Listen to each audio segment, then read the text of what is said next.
हाय संदीप, कैसे हो आप? बिल्कुल एकदम मस्त। आप बताइए कैसे हैं? सब बढ़िया। आप today we are going to learn about कि पिज्जा को बेच के 50 करोड़ कैसे कमा सकते हो। ऑडियंस को बहुत कुछ सीखने को मिलेगा आज, क्योंकि पिज्जा एक ऐसी चीज है, हफ्ते में एक बार तो नॉर्मली पार्टी करते टाइम खाते रहते हैं, right? And everyone knows about pizza, but they don't know कि उसकी बैकग्राउंड बिहाइंड द सीन क्या चलता है, कैसे उससे पैसे कमाए जाते हैं, उसकी फ्रेंचाइजी मॉडल क्या होता है, मार्केटिंग कैसे करना चाहिए एक आउटलेट का, वो आज आपसे सीखने वाले हैं। बट उससे पहले हम एक प्रॉमिस लेंगे कि आप जो बोलोगे सच बोलोगे, सच के सिवा कुछ नहीं बोलोगे। बिल्कुल डेफिनेटली नितिन। ठीक है, तो करें स्टार्ट। जी बिल्कुल।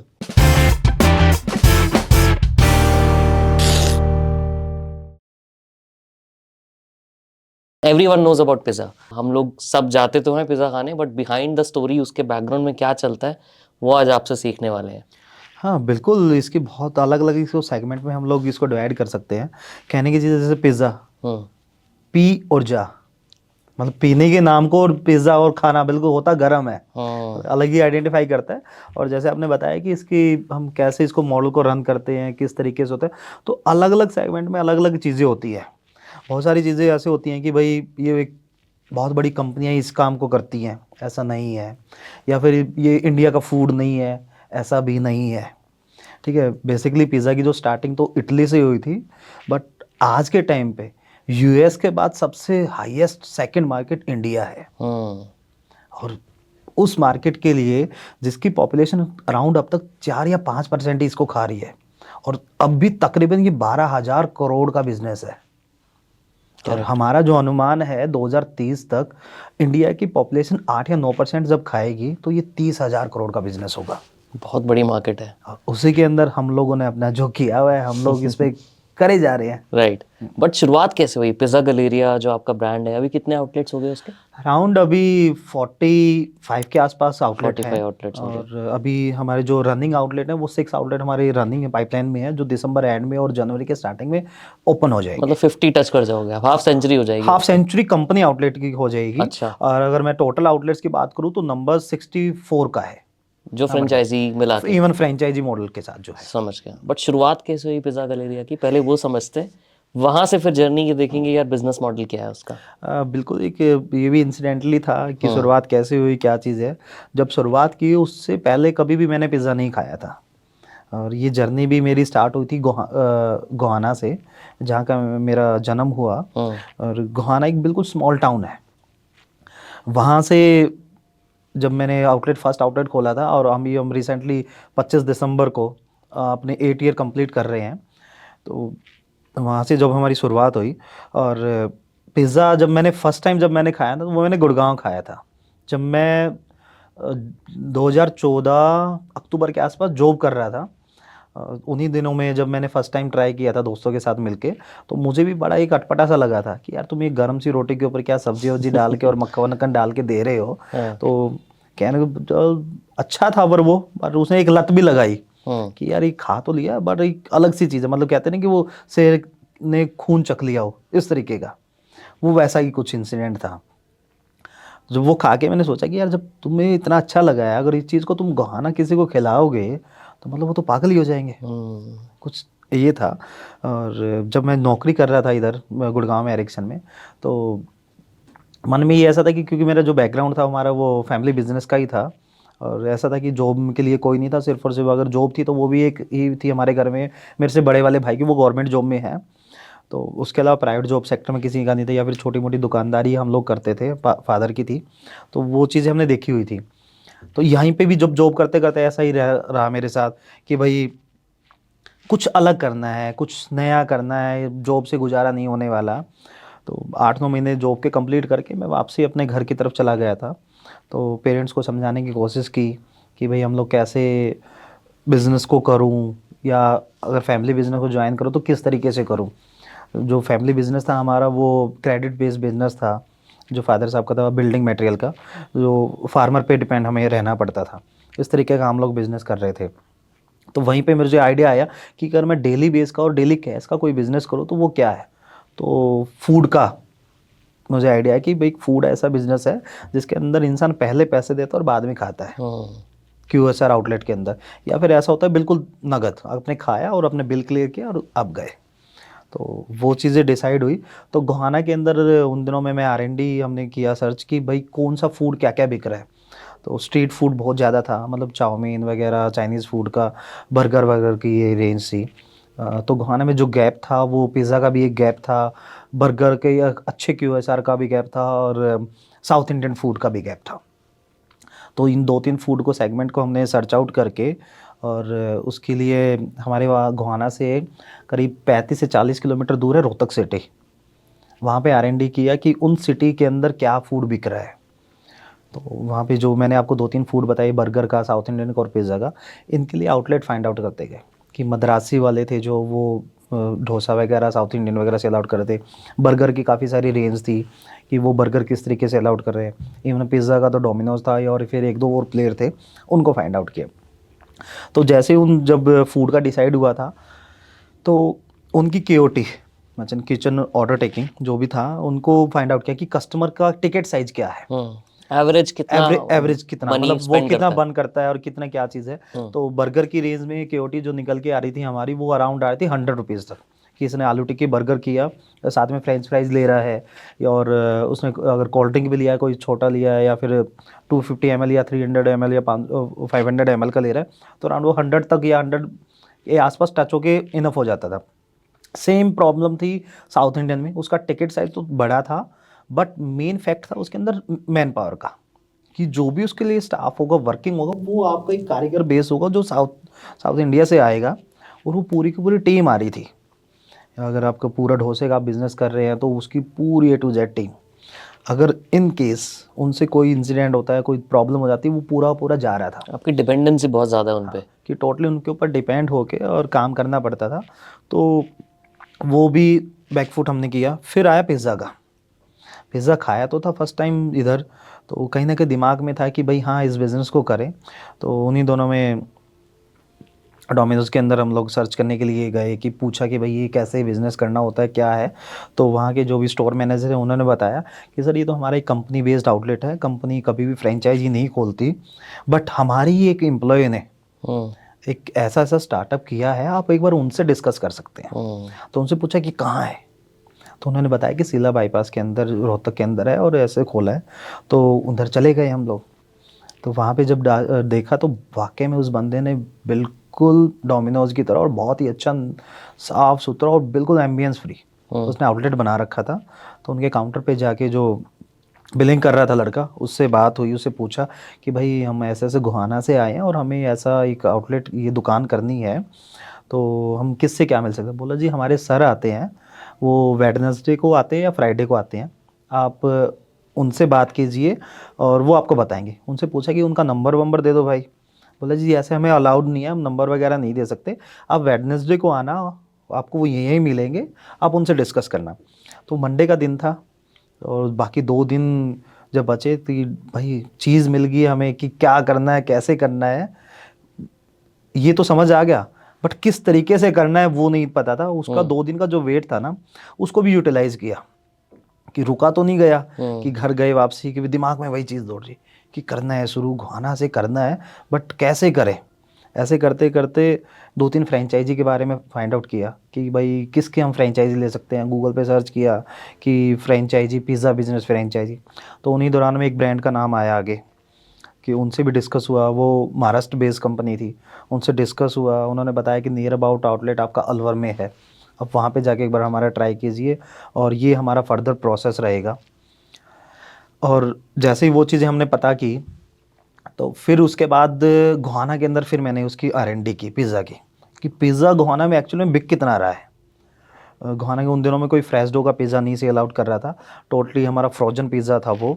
और उसको 2-3 आउटलेट है हमारे वहाँ पे, एक फेमस था मैगी हाउस, और एक साथ में फेमस था रेड रिच कैफ़े, जो आर्टिफिशियल बेस के ऊपर बना के उसको दे रहे थे। तो उन लोगों के पूरा स्टडी क्या किया कि पूरा पूरा दिन उनके पास उनके काउंटर पर निकाल के कि ये लोग पर डे का कितना सेल आउट कर रहे हैं। तो एक आउटलेट का फिगर था 35 के आसपास का, और एक का था अराउंड 20 के आसपास, कि आइडिया लग गया कि भाई 50-55 पिज़्ज़ा गोहाना में बिकता है, और वो भी रेडीमेड। अगर फ्रेश बेचेंगे तो हो सकता है कि वो नंबर 2 गुना हो सकता है 3 गुना भी हो। तो जब वेडनेसडे आया, वापसी रोहतक गया, तो उनके ऑनर से बात हुई, कि भैया ऐसे ऐसे हमने एक दुकान खोलनी है इस तरीके की, तो उन्होंने साफ एकदम से मना कर दिया कि हम कोई फ्रेंचाइजी नहीं देते, हमारा विज़न एक अलग है और ना कोई हम हेल्प कर पाएंगे। ठीक है, वहाँ से थोड़ी सी निराशा से हुई कि भाई एकदम से हुआ क्या, बंदे के लिए वेट भी किया और एकदम से ऐसे मना कर गया, तो ये चीज़ तो बड़ा लगा। फिर उन्होंने बताया, जो मैंने आपको बताया था कि हमने सर्च आउट की हुई थी कि ऐसे मास्टर बेस कंपनी, तो उससे उनसे फिर दोबारा डिस्कस हुआ। और जब उन्होंने बताया था कि एक नियर अबाउट आउटलेट आपका अलवर में है, वहाँ पे जाके हमने पता किया ना, देखा, सारा चीज़ें समझ में आई। तो जब मैं वापसी आ रहा था अलवर से अपने गोहाना, तो वाया रूट हमारा यही था, रोहतक से होके गोहाना की तरफ जाना था। तो वापसी जाते हुए भी एक बार सोचा कि एक बार उनसे मिल के चलूँ, जिनसे पहले मिले थे आप? जिनसे पहले मिले था।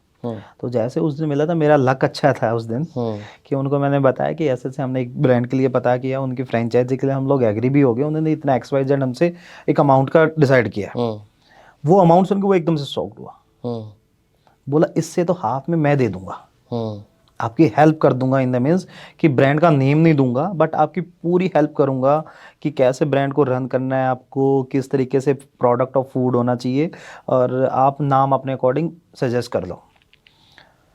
तो उनसे येस हो गई, और फिर उनको नेक्स्ट डे हमने एक टोकन मनी उनको सबमिट करा था, उनको RTGS करा के वो टोकन मनी दिया, और फिर उस फूड के लिए निकल पड़े। तो वहाँ से आपकी जर्नी स्टार्ट हुई सीखने की जर्नी स्टार्ट हुई। और नाम की जो जर्नी थी, नाम कैसे पड़ा आपका? नाम पिज़्ज़ा का गलेरिया बहुत अलग टाइप का नाम है, तो ये कहाँ से आया? जब मैंने बताया कि 2014 के आसपास जब मैं गुड़गांव में नौकरी कर रहा था, तो गलेरिया मार्केट है इधर एक, हाँ वो बिल्कुल। काफ़ी फेमस है। और उससे पहले मेरे को भी कोई आइडिया नहीं थी कि गलेरिया का वर्ड एक हब ऑफ द फूड होता है या फिर multiple shop of the food, कुछ ऐसा होता है। तो कुछ आइडिया, बट वो क्लिक था, और उसके बहुत सारे होल्डिंग, गलेरिया मार्केट में आपको जाना है तो ये फूड है, इस तरीके की, वो फूड मार्केट ही है। तो खाने पीने का मैं काम कर रहा था, तो ऐसे ही मैंने एक दो नाम सजेस्ट किए थे, तो मैंने एकदम से ये भी आया कि मैं पिज़्ज़ा गलेरिया नाम रखता हूँ। वो सबको अच्छा लगा, एक दो फ्रेंड सर्कल में बताया, घर पे बताया, तो और इवन जिनसे फ्रेंचाइजी के लिए, जिनसे हेल्प के लिए बात हुई थी, उनसे भी डिस्कस हुआ। वो बोले कि अच्छा है, अगर नाम अच्छा है और अट्रैक्टिव है, आप इसको फाइनल किए। तो वो इस गलेरिया मार्केट गुड़गांवा से पिज़्ज़ा नाम गलेरिया बना। पिज़्ज़ा गलेरिया बना। ओके, तो आगे क्या रहा उसके बाद? जब आपने फर्स्ट स्टार्ट किया था, जब आपने फर्स्ट स्टोर ओपन किया, वो खुद का स्टोर था आपका? हाँ, तो उसको करने के लिए जब आप ट्रेनिंग ले रहे थे या सीख रहे थे, या ट्रायल फेज, वो कितना लंबा चला आपका? उसको सीखने के लिए और उसको चलाने के लिए तकरीबन हमारे 2 से ढाई महीने लगे। अच्छा। जो ट्रेनिंग था हमारा, वो 10 से 15 दिन की ट्रेनिंग थी, जिसके अंदर हर चीज़ बेसिक को क्लियर कराया गया। कैसे आपको एक आउटलेट को क्लीन रखना है, कैसे डिलीवरी आपको देना है, कैसे बिलिंग होना चाहिए, किस तरीके से प्रोसेस फूड आपको बनाना है, वो सारी वो एक ट्रेनिंग थी। साइड बाय साइड मैं ट्रेनिंग कर रहा था, और जो मैंने लोकेशन फाइंड आउट की थी, वहाँ पे कंस्ट्रक्शन का काम स्टार्ट था, मतलब वो बिल्डअप हो रहा था, इंटीरियर वर्क वगैरह, ये आपने सारी खरीदी थी वो जगह या नहीं, रेंट पे? लीज। आज तक हम लोगों ने कोई भी प्रॉपर्टी खरीदी नहीं है। खरीदने के बजाय मैं एक ही चीज़ में बिलीव करता हूँ कि आप इन्वेस्ट कीजिए, आप प्रॉपर्टी लीज पे लीजिए। आप किसी प्रॉपर्टी के आज के टाइम पे तो बहुत ज़्यादा वैल्यू हो रखी है, उतनी वैल्यू में 10 आउटलेट हो जाते हैं आपके। 10 की इनकम इक्वल टू 1, राइट। वो नहीं है। तो लीज पे ही आज भी हम लोग लीज पे ही कितने लेते साल की लीज रहती है नॉर्मली? हैं। मिनिमम जो लीज रहती है वो 7 ईयर की तो रहती है, और मैक्सिमम हमें मिले तो वो 9 ईयर या 12 या 15 ईयर की वो चलती है। अच्छा, और हर साल इंक्रीमेंट होता है लीज में? हाँ, हर साल एज पर कोई गवर्नमेंट 10% नॉर्म्स, नो नॉर्मल भी 5 या 7%, जो भी नॉर्म्स होते हैं गवर्नमेंट्स के, वो फॉलो अप होते हैं। अच्छा, उनके अकॉर्डिंग जितना भी जो ग्रोथ इंक्रीमेंट जाएगा वो जाता है। ठीक है। तो उन दोनों में जो 2 से ढाई महीने का हमारा टाइम था कि हम लोग सीखा कैसे सेटअप वगैरह हो रहा है, किस तरीके से टीम काम कर रही है। एक तरफ हम लोग सीख रहे थे, एक तरफ इंटीरियर का काम चल रहा था। वो अक्टूबर के आसपास हम लोगों ने अपनी ट्रेनिंग वगैरह स्टार्ट की थी, और हमने डिसाइड किया था कि 28 नवंबर को हम लोग इसकी ओपनिंग करेंगे। बट कुछ कमियों की वजह से हम लोग उसकी ओपनिंग नहीं कर पाए थे। जितना वो डिले हुआ हमारे लिए वो अच्छा था। क्यों? उसमें सीखने को हमें मिला, इवन अपने फूड के ट्रायल, जो मैंने बताया कि मैं खुद ट्रेनिंग कर रहा था और मेरे साथ एक लड़का और था, हम लोग काम कर रहे थे उस चीज़ के लिए। तो जैसे हम ट्रेनिंग करके आए, कुछ सारी कमियां भी थी कि भाई आउटलेट में इस तरीके से होना चाहिए, सेल्फ सर्विस के बजाय वो एक तरफ ट्रेनिंग प्रोसेस चल रहा था और वो गैप हमें मिला वो बहुत अच्छा था। उस दौरान हम क्या हो रहा, जो हम सीख के आए थे, अपने फ्रेंड सर्कल को हम इनवाइट कर रहे थे उन दिनों में, अपने फूड के बारे में उनको ट्रायल करा रहे थे कि हमें ट्राई करके बताओ कैसा फूड है, यहाँ के लोग लाइक करेंगे कि नहीं करेंगे, क्या हम इसमें चेंजमेंट करें। अच्छा, वो जर्नी थी, जब वो गैप हमें जो मिला वो बहुत ही अच्छा गोल्डन पीरियड था। तो आपने अपना जो एक नॉर्मल, जैसे किसी और ब्रांड की बात करें, नाम नहीं लेते चलो, बट हमने ऑलरेडी बहुत सारे ब्रांड्स के पिज़्ज़ा खाए हुए, राइट? तो क्या आपने अपना जो पिज़्ज़ा का फ्लेवर है, एक टेस्ट है, उसको क्या लोकलाइज देसी थोड़ा सा बनाने की कोशिश की, या जो ऑडियंस ने बोला वही किया आपने बस? नहीं, बिल्कुल लोकलाइज भी बनाने के लिए ट्राई किया उसको, मतलब किस तरीके का फूड लोग ट्राई करते हैं, क्या उनका टेस्ट है, उसको कस्टमाइज किया, मतलब वो यूएसपी, ठीक है, वो एसओपी बनाई, उसको एक यूएसपी के लिए भी हम लोग उसको लेके चले। हमारे लिए फेमस जो है तंदूरी पनीर पिज़्ज़ा, उसमें प्रॉपर तंदूर का आपको फ्लेवर आता है। ऐसे ही हमारे पास एक मखनी पिज़्ज़ा है, जैसे आप मखनी का पूरा फ्लेवर उसके अंदर आता है। ऐसे ही कस्टमाइजेशन अगर मैं बात करूँ, कुलचा स्टाइल के अंदर थोड़ा सा तीखा ऐसा और वो होता है आपके पास, ठीक है, टैंगी टाइप आप खाते हैं, वो भी एक पिज़्ज़ा तो है। वो भी एक पिज़्ज़ा का है। तो आपने इंडियनाइज्ड पिज़्ज़ा थोड़ा सा इंडियनाइज, रखा। हाँ, कहने को इटालियन फूड है मेरे, अगर मैं लोगों की बात करूँ, the taste of Italy for India, not from India, for India, got it. कि इंडिया के लोगों को क्या पसंद है, वो उस तरीके से हम लोगों ने वो दिया। और सबसे बड़ी चीज़ थी कि लोगों को फ्रोजन पिज़्ज़ा नहीं खिलाना, हर चीज़ फ्रेश हो। तो नीचे भी हम लोगों के लोगों के अंदर टैग है fresh dough, fresh ingredient, dough भी फ्रेश है, इंग्रेडिएंट भी फ्रेश है। तो आपका जो पिज़्ज़ा फ्रेश डो की बात कर हाँ, रहे फ्रेश हो, डो। इसका प्रोसेस ये कैसे, फ्रेश डो में क्या होता है मेनली, क्या फ़र्क होता है?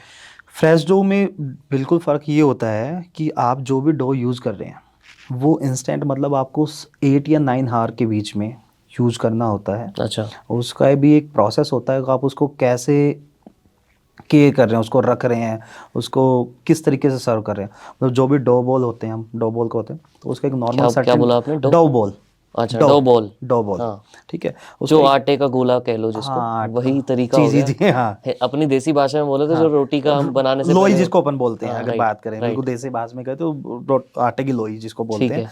वो उसको एक सर्टेन टेम्परेचर होता है 4 से 5 डिग्री का, उसके अंदर उसको कुछ आवर के लिए रखा जाता है, अच्छा प्रूफिंग के लिए, अच्छा, ठीक है, कितनी देर के लिए?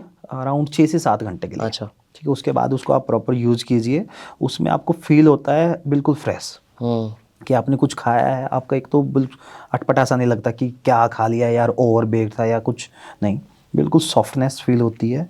और डो की प्रूफिंग, उसने फर्मेंटेशन कैसे किया, मतलब किस तरीके से उसका साइज क्या हुआ, वो जब वो स्ट्रेस लगती है ना, वो प्रॉपर ग्राउंड आती है और पूरा पफ आता है उसके अंदर। फ्रेश में ये अलग चीज़ होती क्या है। मटेरियल होता है नॉर्मली इसका?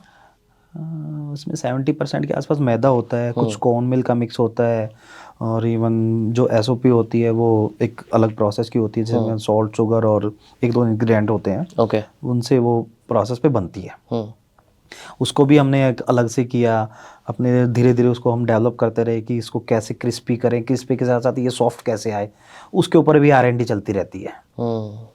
तो वो चीज़ हमारे लिए सबसे बड़ा अच्छा पॉइंट था। इवन अगर मैं किसी बड़े प्लेयर की बात करूं तो उनके लिए क्या होता था, वो कहने के होता था कि फ्रेश पिज़्ज़ा दे रहे हैं, बट उनकी जो डो होती थी वो 3 या 4 दिन पुरानी होती है, अच्छा। ठीक है। उनकी मतलब वो सेंट्रलाइज हब से आती थी, डीप ब्लास्ट टाइप में होती थी, आके उनके स्टोर रूम में रखी गई, और सेकंड डे थर्ड डे वो तो ऐसे वो ऐसे पूरा, करके यूज रखते थे। बट वो जो बेस है, जो रोटी जिसको बोलते हैं हम एक किस्म से, वो आउटलेट में ही बनती है या वो बनी बनाई आती है? वो बनी, मतलब वो जो डो बॉल बोला ना, वही तो बेस है, अच्छा। और हमारे हर आउटलेट के अंदर ही वो प्रिपेयर होती है। उसका एक अलग से और पार्ट है, उसका बाकियों अलग की वो सेक्शन है। सेंट्रलाइज से आती है? बाकी जो बड़े प्लेयर हैं वो सेंट्रलाइज देते हैं, क्योंकि उन्होंने अपनी यूएसपी बना रखी है, वो इस तरीके से काम कर रहे हैं कि सेंट्रलाइज चेन में वो दे रहे हैं, ठीक है। बट कहने को वो भी फ्रेश है, बट जो यूज है उनका वो 3 या 4 डे या 5 डेज, अपना सेम डे होता है? हमारा सेम डे यूज होता है। और उसी की वजह से हम लोग मार्केट में कैप्चर कर पाए, मार्केटिंग में अपने आप को एक स्टैंड कर पाए। एक वही रीजन हमारे लिए था कि हम लोगों ने लोगों को एक नया ऑप्शन दिया जो लोगों को पसंद आ रहा है और जिसको लोग इतना प्यार कर रहे हैं। प्लस फ्लेवर तो आपके थे Indianised on top of that. जी, और फ्लेवर के साथ साथ हम लोगों ने स्टार्टिंग फेज से ही क्या किया था, हमारे पास एक बाहुबली पिज़्ज़ा भी है, अच्छा जो अट्रैक्शन पॉइंट है 24 इंच का। अच्छा। वो भी फर्स्ट डे से हम लोगों ने अट्रैक्ट किया, और जिसके लिए मतलब एक तो ये मूवी से ही निकाल के नाम रखा था आपने? हाँ मूवी से ही निकाल के लिख रखा था नाम। और जब हम पिज़्ज़ा बना रहे थे तो हमारे पास उस टाइम पे जो साइज़ होता था लार्ज वाला वो होता था 14 इंच का, कि भाई लोगों को और कुछ कितना बड़ा हम बना सकते हैं। तो जो कन्वेयर बेल्ट थी वो हमारी थी 28 इंच की, तो उसके अंदर 24 साइज़ का पिज़्ज़ा आराम से निकलता। तो वहाँ से वो स्क्रीन रेडी कराई, और जब वो बनाया ना कि वो क्या उसने मार्केट कैप्चर की ना, अच्छा। उसके हमने कंपटीशन कराते थे हम लोग कि कोई अच्छा। लोग उसको 15 मिनट में खाएगा तो उसको ये प्राइस है, या फिर 2 लोग खा रहे हैं तो इस तरीके से है। तो उसने काफ़ी हिट दिया था। और ग्रुप आता था, स्टूडेंट का आया या फैमिली का आया, तो वो उसको जरूर ट्राई करता है बाहुबली पिज़्ज़ा खाने। बाहुबली के लिए। हाँ। तो आपने लोकलाइज नाम और फ्लेवर की वजह से काफ़ी अच्छी डिमांड क्रिएट की इससे, जी। ये बहुत फ़र्क पड़ा। बट मुझे अभी ये समझना है कि फॉर एग्जांपल आपने जब स्टार्ट किया तो इनिशियल इन्वेस्टमेंट आपकी कितनी लगी होगी? इनिशियली जो इन्वेस्टमेंट थी एक आउटलेट जब हमने गुहाना स्टार्ट किया तो अराउंड ऐसी थी 5 से 7 लाख रुपए की। बट मेरा जो पर्सनल हमारे पास था वो 3 से 3.5 लाख रुपए था। अच्छा। बाकी वही, मैं तो धंधा जब मैंने स्टार्ट किया तो मैंने कहा कि मैं कैश का धंधा करना चाहता था, बट मैंने वो धंधा स्टार्ट करने के लिए क्रेडिट लिया था, मतलब मार्केट से। वो तो लेना ही पड़ता है। वो लेना पड़ता है, और किसी भी आप लोकल अगर एरिया में रहते हैं तो आपको क्रेडिट पे चीज़ें मिलती है, हम्म। तो वो चीज़ें की थी। करेक्ट। और मेजर इन्वेस्टमेंट 5-6 लाख जो भी आपने खर्चा किया, किस किस चीज़ में मेजरली खर्चा जाता है? उस टाइम पे जो मेजरली जो गया था हमारा खर्चा मेन ओवन के अंदर हमारा गया था, जो माइक्रोवेव कन्वेयर ओवन हम लोग यूज़ करते हैं। स्पेशलाइज्ड ओवन होता है? हाँ वैसे तो स्पेशलाइज भी होता है, वो तो बहुत कॉस्टली होता है। मिडल बाय मार्शल कंपनी का लिंकन के अगर यूज़ करते हैं वो अराउंड 8 लाख 9 लाख या 10 लाख रुपए तक के आते हैं। तो उसी में इंडियन ओवन थे, छोटे साइज़ के थे, वो फाइंड आउट किए तो वो लिए हमने। फ्रीज वगैरह, डो मिक्सचर वगैरह, और थोड़ा सा इंटीरियर के लिए, कि उस टाइम पे तो नॉर्मली हमने इंटीरियर किया था, बट आज टाइम के अकॉर्डिंग अपडेट हुए हैं। और जो उस टाइम पे 7-8 लाख रुपए खर्चा लगा था, आज फाइन डाइनिंग आउटलेट हम लोग करते हैं तो उसी में आज 25 से 30 लाख रुपए लगते हैं। अच्छा।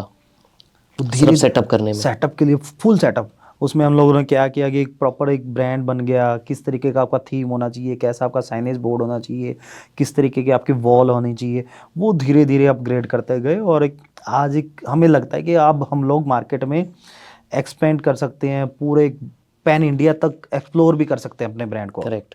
करेक्ट। बट आपने डो और ये सब इन्वेस्टमेंट वगैरह कर दी, राइट? जी। कोई स्पेशल लाइसेंस भी लेना पड़ा आपको ये स्टार्ट करने के लिए? हाँ बेसिकली ये कि हर चीज़ के लाइन से तो यूज ही होती है, मतलब उससे पहले वैट था, वैट नंबर लेना होता था। अब जीएसटी है, जीएसटी नंबर आपको लेना होता है। बट फूड स्पेसिफिक क्या था? फूड स्पेसिफिक फूड लाइसेंस होता है आपके पास, जो फसाई वाला होता है? फसाई। और इसके अंदर भी 2 पार्ट होते हैं। अच्छा। अब बहुत सारे शॉपकीपर क्या करते हैं कि वो 1,000-500 रुपये वाला स्ट्रीट वाला वो फूड लाइसेंस वो नहीं लेना होता, आपको स्टेट लाइसेंस लेना होता है, जिसकी फीस ही अराउंड 10,000 रुपये के आसपास गवर्नमेंट को आपको पे करनी होती है। ये कंपनी वाइड सिंगल लाइसेंस होता है या हर आउटलेट का होता है? ये भी डिपेंड करता है आपका। अच्छा। अगर आप स्टेट लाइसेंस लेते हैं वो कंपनी वाइड लेंगे, उसके साथ आपको आउटलेट वाइज भी लेना पड़ता है हर एक का ऐड अलग ऑन के लेना लिए। पड़ता है? हाँ, ऐड अलग ऑन? हाँ और वो अलग खर्चा होता है? जी, वो सेम अलग 10,000? उसका शायद पर आउटलेट का अब शायद ईयरली हो गया है उसका। अच्छा। मुझे आइडिया नहीं, शायद 2,000 रुपये के आसपास पर ईयर का कुछ ऐसा ही आ गया। पहले था कि 10,000 रुपये के आसपास था। और ये रिन्यूअल हर साल कराना होता है? रिन्यूअल आपको कराना होता है, आपको वाटर रिपोर्ट वगैरह, टेस्टिंग वगैरह, ये सब कुछ होता है। और इंस्पेक्शन भी होती होगी? फूड इंस्पेक्टर आते होंगे? बिल्कुल, क्योंकि आपको फूड का धंधा कर रहे हैं, ऐसा तो नहीं कि कुछ और चीज़ें। आप जो इंग्रेडिएंट बेच रहे हैं, जो प्रोडक्ट आप दे रहे हैं, वो पूरा नीट एंड क्लीन, किस कंपनी का यूज़ कर रहे हैं, कभी भी सैम्पलिंग हो सकती है। अच्छा। उसके लिए भी आपको प्रिपेयर होना पड़ता है। ओके। और वो चीज़ें आपको सिखा के जाती है। ऐसा नहीं होता कि भैया, ऐसे कई लोग तो डरते हैं कि यार ये फूड वाले आ गए अब क्या होएगा। नहीं, आप एज पर नॉर्म्स काम कीजिए, कोई दिक्कत ही नहीं है। इवन गवर्नमेंट ही सपोर्ट करती है आप लोगों को। आप हर चीज़ को दे रहे हैं, आप उसके इंग्रेडिएंट उसको स्पेसिफाई कीजिए कि भैया ये चीज़ें हम दे रहे हैं, इस तरीके आप कीजिए, कोई नहीं है। और जो लाइसेंस की आप बात करें, MSME है, उद्यम रजिस्ट्रेशन है, ये काफ़ी सारी चीज़ें। इवन आप ट्रेड लाइसेंस, अगर आप मेट्रो सिटी के अंदर या कुछ सिटी के अंदर, बड़ी सिटी के अंदर काम करें तो आपको ट्रेड म्यूनसिपल से ट्रेड लाइसेंस वगैरह ये चीज़ लेना होता है। अच्छा, वो हरियाणा में नहीं है? हरियाणा में भी है। ओके। तो गोहाना में नहीं लेना पड़ा आपको वो उस टाइम पे नहीं लेना पड़ा था, बट अब लेना पड़ा कि अच्छा। भाई आपको देखो, जैसे ही आप बिजनेस को बड़ा कर रहे हैं तो हर चीज़ को आपको क्लियर करना, मतलब टोटल कुल मिला के 5-6 लाइसेंस होते हैं अलग अलग अलग, वो आपको रखने होते हैं और बहुत ईजी है। हरियाणा गवर्नमेंट ने तो इतनी ईजी कर दिए हैं कि आपको कोई एक क्लिक पे मिल रहे हैं। मतलब सेंट्रल पोर्टल है जहाँ हम जाके ले सकते हैं? हाँ, हरियाणा सेंट्रल गवर्नमेंट का है। हाँ सरल के हैं या बट ये फिर तो जो हरियाणा का हो गया ना, अगर मुझे मान लो दिल्ली में खोलना है, दिल्ली का भी सेम ही दिल्ली का प्रोसेस भी है? ऐसा ही कुछ है। अच्छा। अलग अलग जैसे जीएसटी का आपको चाहिए तो जीएसटी की वेबसाइट पे जाके आप अप्लाई कीजिए, आपको मिलेगा। सेम फूड लाइसेंस के लिए फूड वाले पे जाके कीजिए, तो पोर्टल के थ्रू ही है। उस चीज़ के आपके पास इंस्पेक्टर जो होगा वो असाइन होगा, वो ऑडिट करेगा, रिपोर्ट लेगा, प्रोसेस है सिंपल सा, Got उस it. पर आपको मिलता है। ठीक है। आपने बीच में बात की हमारा फ्रेश डो होता है, राइट, और बाकी मटेरियल्स भी आप फ्रेश ही यूज़ करते हैं। अब शेल्फ लाइफ बहुत क्रिटिकल एस्पेक्ट हो जाता है फूड बिजनेस के लिए। वेस्टेज भी बहुत ज़्यादा होने के चांस होते हैं अगर ठीक से मैनेज ना हो तो, राइट। इस चीज़ को कैसे मैनेज करते हो आप? देखो मैं पिज़्ज़ा की चीज़ की बता सकता हूँ, इसके अंदर वेस्टेज नहीं है, जीरो वेस्टेज। अच्छा। ठीक है, आपकी हर चीज़ फ्रेश है, आपकी डो फ्रेश है, आप उतना ही बनाएंगे जितना आपको आइडिया है कि मेरा ये सेल होगा। मुझे पता है कि मेरा दिन का 100 बिकना है, ठीक है, और 6 घंटे के बाद फिर प्रिपेयर हो जाएगा। अच्छा। तो पहले ही हम उसको ऐसे रेडी करते हैं कि भाई 70-80 का रेडी रखो, कस्टमर का फ्लो जा रहा है तो 3-4-5 घंटे लगा कि शाम तक 6-7 घंटे हो जाएंगे, फिर यूज करो। वेजिटेबल है फ्रेश आ रही है मार्केट से, आप उनको कट कीजिए, लगाइए। बाकी मशरूम वगैरह, ऑलिव, ये सब कुटीन आइटम आता है। अच्छा। चीज़ होता है वो चीज़ फ्रोजन होता है, उसमें तो कोई शेल्फ लाइफ की दिक्कत ही नहीं है। कोई दिक्कत नहीं है, कोई प्रॉब्लम, बस उसको टेम्परेचर के अंदर मेन बस मेंटेन रहता करो। है सब्जियों का मेनली। हाँ वेजिटेबल वगैरह वो आप लोकल मार्केट से प्रोक्योर करें। ऐसा नहीं कि मैं कोई दाल मखनी बेच रहा हूँ, मेरे को तड़का लगाना है और एक पूरा प्रोसेस पतीला रख दिया, भाई पता नहीं मेरे को क्या क्वांटिटी में कस्टमर आएगा, वो आइडिया नहीं, ऐसा नहीं है। तो क्या आप जो टमाटो यूज़ करते हो या आप कैप्सिकम यूज़ करते हो, इनका भी कोई स्पेसिफिकेशन होता है कि यार ये क्वालिटी का होना चाहिए? बिल्कुल। अब जैसे आपने ऑनियन या टमाटो की अगर बात करें तो कानपुर का, नागपुर का ये जो है, कानपुर वाले सॉरी, कानपुर का टमाटो वो ऑनियन यूज़ होता है, वाइट ऑनियन जिसको हम बोलते हैं, वो पिज़्ज़ा की रेंज में होता है। और टमाटो की अगर बात करूँ, बिल्कुल रेड, बड़े से साइज का, देसी टमाटर नहीं, तो थोड़ा सा लंबा से एक टमाटर आता है, वो एक होता है।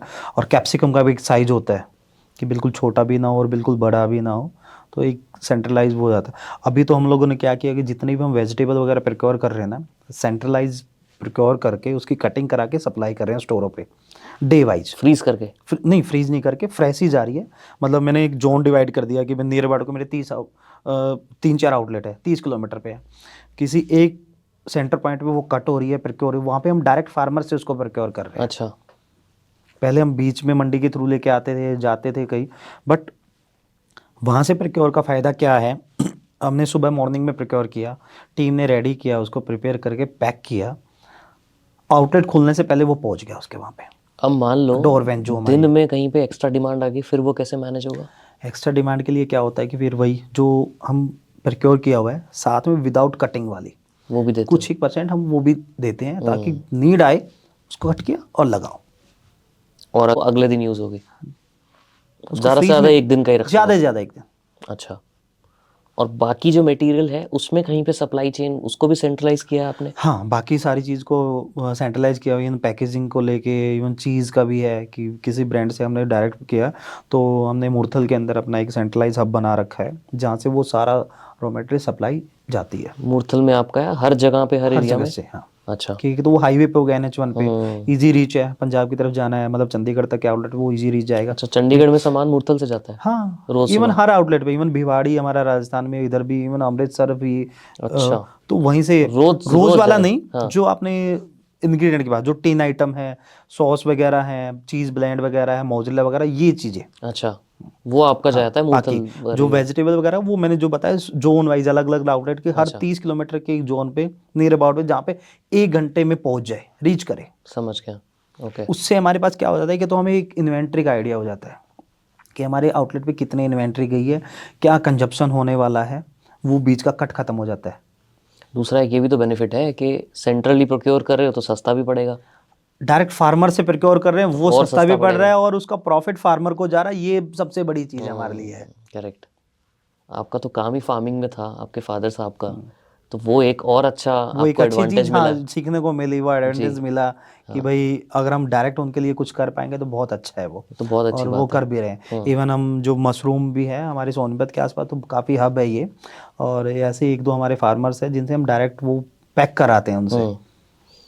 बट ये तो हो गया हरियाणा का, ठीक है। अब मान लो आप राजस्थान गए, ठीक है, आपके हरियाणा के अलावा और कहीं कहीं हाँ राजस्थान में है आउटलेट, पंजाब में आउटलेट है, दिल्ली में आउटलेट है। तो वहाँ जो टमाटर मिलता है, मैं टमाटर पे ज़्यादा फोकस कर रहा हूँ, बट वहाँ जो टमाटर मिलता है, करनाल का हरियाणा का टमाटर ज़रूरी नहीं है सेम होगा या सेम होता है? नहीं देखो, जो थोड़ा सा डिफरेंस तो मिलेगा, बट हाँ। मैंने जैसे आपको बताया कि भाई पूरा रेडनेस वाला टमाटर होना चाहिए, और ऐसा नहीं कि पूरा टमाटर हमारा यूज होता है, जो उसका आउटर लेयर होती है ना, मतलब बीज को निकाल दें, हाँ। जैसी भाषा में मैं कहूँ, बीज को अंदर को कट होता है, क्यूबिक में उसको कट करके रखते हैं। अच्छा। उसका एक स्पेसिफिक शेप है कि भाई वो स्क्वायर बेस में और ऐसा हो।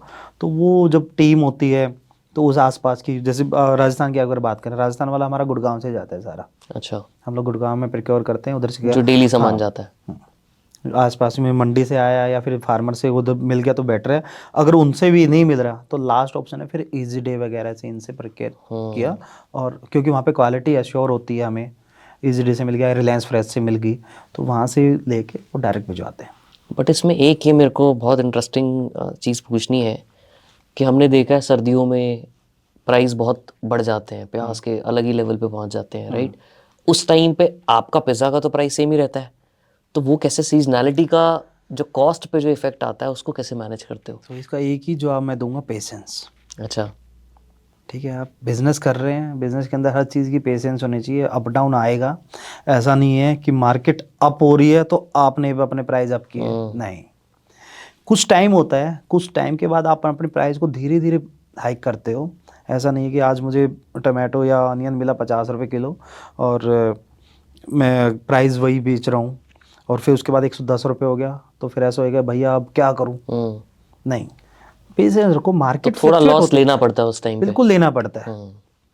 क्योंकि आप हर मार्केट महीने तो चेंज नहीं कर सकते प्राइस। मार्केट फ्लक्चुएट होती है, उसी के अंदर आपको बैलेंस रखना पड़ता है हर चीज़ें को, कि भाई इस टाइम पे, कुछ टाइम ऐसा भी होता है 20-20 रुपये किलो भी आता है यार, बिल्कुल, तो वो एवरेज हो जाता है वहाँ पे। एवरेज हो जाता है। राइट, ठीक है। अब मेरे को मेन जो सबसे क्रिटिकल एस्पेक्ट होता है ना, बहुत लोग क्या गलती करते हैं इसके अंदर, टू मैनी आइटम्स मेन्यू में डाल देते हैं, ये भी डाल दो वो भी डाल दो कि ये भी खरीद लेगा कस्टमर, हो सकता है ये भी खरीद ले। तो menu designing specially food business में is an art, right, and science. Menu designing पे आपने कैसे काम किया कि यार स्टार्टिंग में यही वेरिएंट रखने हैं मुझे? देखो, मेन आर्ट ही होता है, और मेन्यू जितना आपका छोटा होता है ना उतना अच्छा था। आप प्रोडक्ट इतने ही बनाइए जो आपके वहाँ पे बन सकते हो। मल्टीपल चाहे बना लो, बट वो सेम इंग्रेडिएंट से बन रहे हो, अच्छा। ताकि इन्वेंट्री बड़ी ना हो। बेशक मेन्यू के साइज़ के अंदर, जैसे हमारे मेन्यू में अगर मैं बात करूँ, हम पिज़्ज़ा भी सेल आउट कर रहे हैं, हम गार्लिक ब्रेड भी सेल आउट करते हैं, पॉकेट कैलेजोन भी देते हैं, साथ में सैंडविच और बर्गर भी दे रहे हैं। इंग्रेडिएंट तो वही है ना, वही ऑलिव आना है, वही एलोपेनो आना है, वो बर्गर के अंदर भी है, पिज़्ज़ा के अंदर भी है। अगर गार्लिक ब्रेड की मैं बात करूँ, स्टफ गार्लिक ब्रेड कौन आती है, तो वो आप अलग अलग चीज़ में उसको आइडेंटिफाई कर सकते हो, बट इंग्रेडिएंट वो, ऐसा नहीं है कि भाई मैं पिज़्ज़ा कर रहा हूँ, मैं साथ में उसमें मैंने चाइनीज़ ऐड कर लूँ, वो इन्वेंट्री अलग हो जाएगी। या मैं सोचूं कि मैं इसके साथ नॉर्थ इंडियन फूड को ऐड कर दूं, नहीं। आप आइडेंटिफाई कीजिए, आपको धंधा जब करना है तो एक फूड के ऊपर कीजिए, बट उसकी उस प्रोडक्ट से क्या क्या चीज़ें बन सकती हैं, और क्या क्या बन सकता उनको आइडेंटिफाई करके तब आप कीजिए उस मेन्यू का डिजाइन। है? बहुत इंटरेस्टिंग इंसाइट है ये। मेरे एक कज़न ने रेस्टोरेंट खोला था, ठीक। क्लाउड किचन खोली थी नाइट डिलीवरी में, और वो 1-1.5 साल में उसका वो बंद हो गया, और वही 30-40 लाख रुपए का नुकसान हुआ।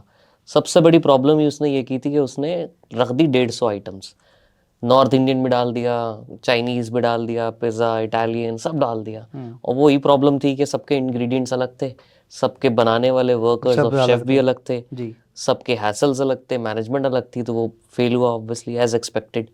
तो वो एक बहुत इंपॉर्टेंट इंसाइट है कि जो इंग्रेडिएंट एक चीज़ में डल रहे हैं उसके आसपास में क्या बन सकता क्या है, बन सकता है, आप वो माइंड सेट करके, और तभी आपको मेन्यू डिजाइन करना चाहिए। और जो बता रहे क्लाउड किचन, जब नाम ही क्लाउड किचन आएगा तो मल्टीपल कस्टमर को तो आइडेंटिफाई हो जाता है कि भाई मैं, या तो उन्होंने एक ब्रांड का नेम बना के कि वो क्या प्रोडक्ट बेच रहे हैं, उस हिसाब से उनको डिज़ाइन करना चाहिए। अगर वो मान लो मील बॉक्स दे रहे हैं तो मील बॉक्स की अलग से एक वो टीम होती, या इटालियन बेस हो, इटालियन के हिसाब से बर्गर के लिए बर्गर, वो मैन पावर का भी अलग हो जाता है।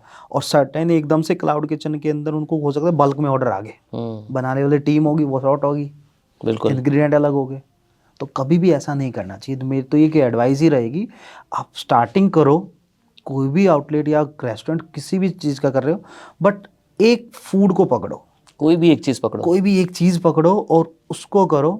बेशक उसमें वैरायटीज डाल दो। सैंडविच कर रहे हो तो 10 टाइप के सैंडविच कर लो। हाँ, है ना सैंडविच वाला। हाँ, राइट। मैंने खाया यार मल्टीपल वैरायटी है, हम्म। मतलब सैंडविच का नाम सैंडविच है, मल्टीपल ऐसे चाय है। अब चाय का फ्लेवर हम लोग घर पे पीते हैं, नॉर्मल चाय पीते हैं तो अदरक वाली चाय। इलायची अदरक आपको का। यार चॉकलेट वाली चाय है, आज के टाइम पे इलायची अदरक चाय है, आपको कड़क धड़क चाय है, पता नहीं क्या क्या बना दिया हाँ है ना बिल्कुल ऑप्शन बिल्कुल। चल रही है।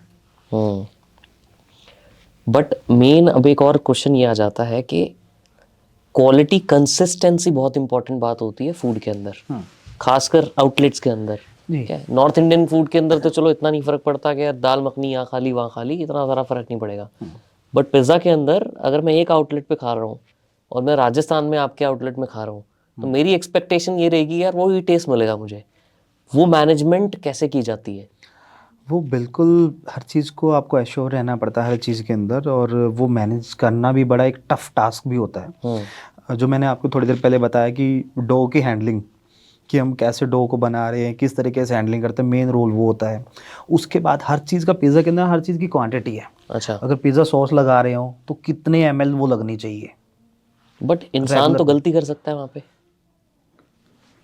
प्रैक्टिस मेड परफेक्ट, हम्म। जितनी प्रैक्टिस करेगा परफेक्ट होगा। कितने दिन की ट्रेनिंग रहती है? हार्डली 7 या 10 days उसमें वो ट्रेन हो जाता है बंदा ट्रेंड हो जाता है। पिज़्ज़ा बनाने के क्योंकि लिए? पिज़्ज़ा कोई रॉकेट साइंस नहीं है कि आप क्या है, आपको दूर से लगते हैं कि भाई पता नहीं क्या आ रहा है। हम्म। जब आपको सीखते हैं ना, धीरे धीरे बहुत इजी लगता है। हर चीज़ तो रेडी है आपकी, सही बात है। ठीक है। बेस आपको बनाना है, स्टेच लगाया, उसके ऊपर क्या सॉस लगा रहे हैं, एक क्वांटिटी फिक्स है, कितना चीज़ जाना चाहिए, क्या क्या टॉपिंग जानी चाहिए, वो फिक्स है। तो इसी वजह से आपको टेस्ट इक्वल आता है। तो धीरे धीरे आप इसको ऑटोमेट भी करते जा रहे होंगे बैकएंड पे, हाँ बिल्कुल, कि काफ़ी मतलब सारी पहले चीज़ें। से ही पिज़्ज़ा के क्यूब्स उतने ही कट के आए जितना डालना है? हाँ, काफ़ी चीज़ों में ये चीज़ें इतना तो नहीं, बट एक क्वांटिटी में आ जाता है कि ट्रेनिंग जो दी जाती है ना स्टाफ की, हम्म। वो हमारे अलग अलग सेंटर हैं जो ट्रेनिंग के। अगर हरियाणा में बात करूँ तो हमारे 2 सेंटर हैं, सोनीपत और करनाल के अंदर, जहाँ टीम को हम ट्रेन करते हैं। और गुड़गांव के अंदर हमारा है, इधर सेक्टर 7 में है। दिल्ली का हमारा नांगलोई और नरेला के अंदर सेंटर है। तो वहाँ पे ट्रेनिंग इस तरीके से टीम को दी जाती है कि भैया आपको इस क्वांटिटी में ये चीज़ डालना है, तो वो इक्वलाइज आता है। और जब मेन चीज़ क्या होती है, जहाँ पे कस्टमर आपको देता है, आपका बेकिंग कितना है, हम्म। कैसा आपने प्रोडक्ट दिया है, वो सारा गेम वहाँ पे आ जाता है। वो भी आपका अब वो एक कंट्रोल्ड है? सर्टेन टेम्परेचर है हमारा कि भाई 270 डिग्री के अंदर ये बेक होना चाहिए, 4.5 मिनट के अंदर ये पिज़्ज़ा इन से लेके आउट का टाइम होना चाहिए, वो सब फिक्स है। बट ये तो आपने धीरे धीरे करके सेट किया होगा ना, पहले दिन से तो ये प्रोसेस नहीं नहीं नहीं होगा। नहीं नहीं, कितना टाइम लग गया है प्रोसेस बनाने में? इस प्रोसेस को बनाने में करीब मेरे को 2 से ढाई साल लग गए। अच्छा। कि भाई हम लोग धीरे धीरे खुद करते गए, खुद सीखते गए थे। और और तब जब तक आपके और आउटलेट्स थे? जब तक मेरे 3 आउटलेट हो चुके थे। अच्छा। फर्स्ट आउटलेट जो 25 दिसंबर 2015 को हमने गोहाना स्टार्ट किया, फिर हमने 2017 में जनवरी में पानीपत मॉल टाउन में स्टार्ट किया, फिर उसके बाद करनाल।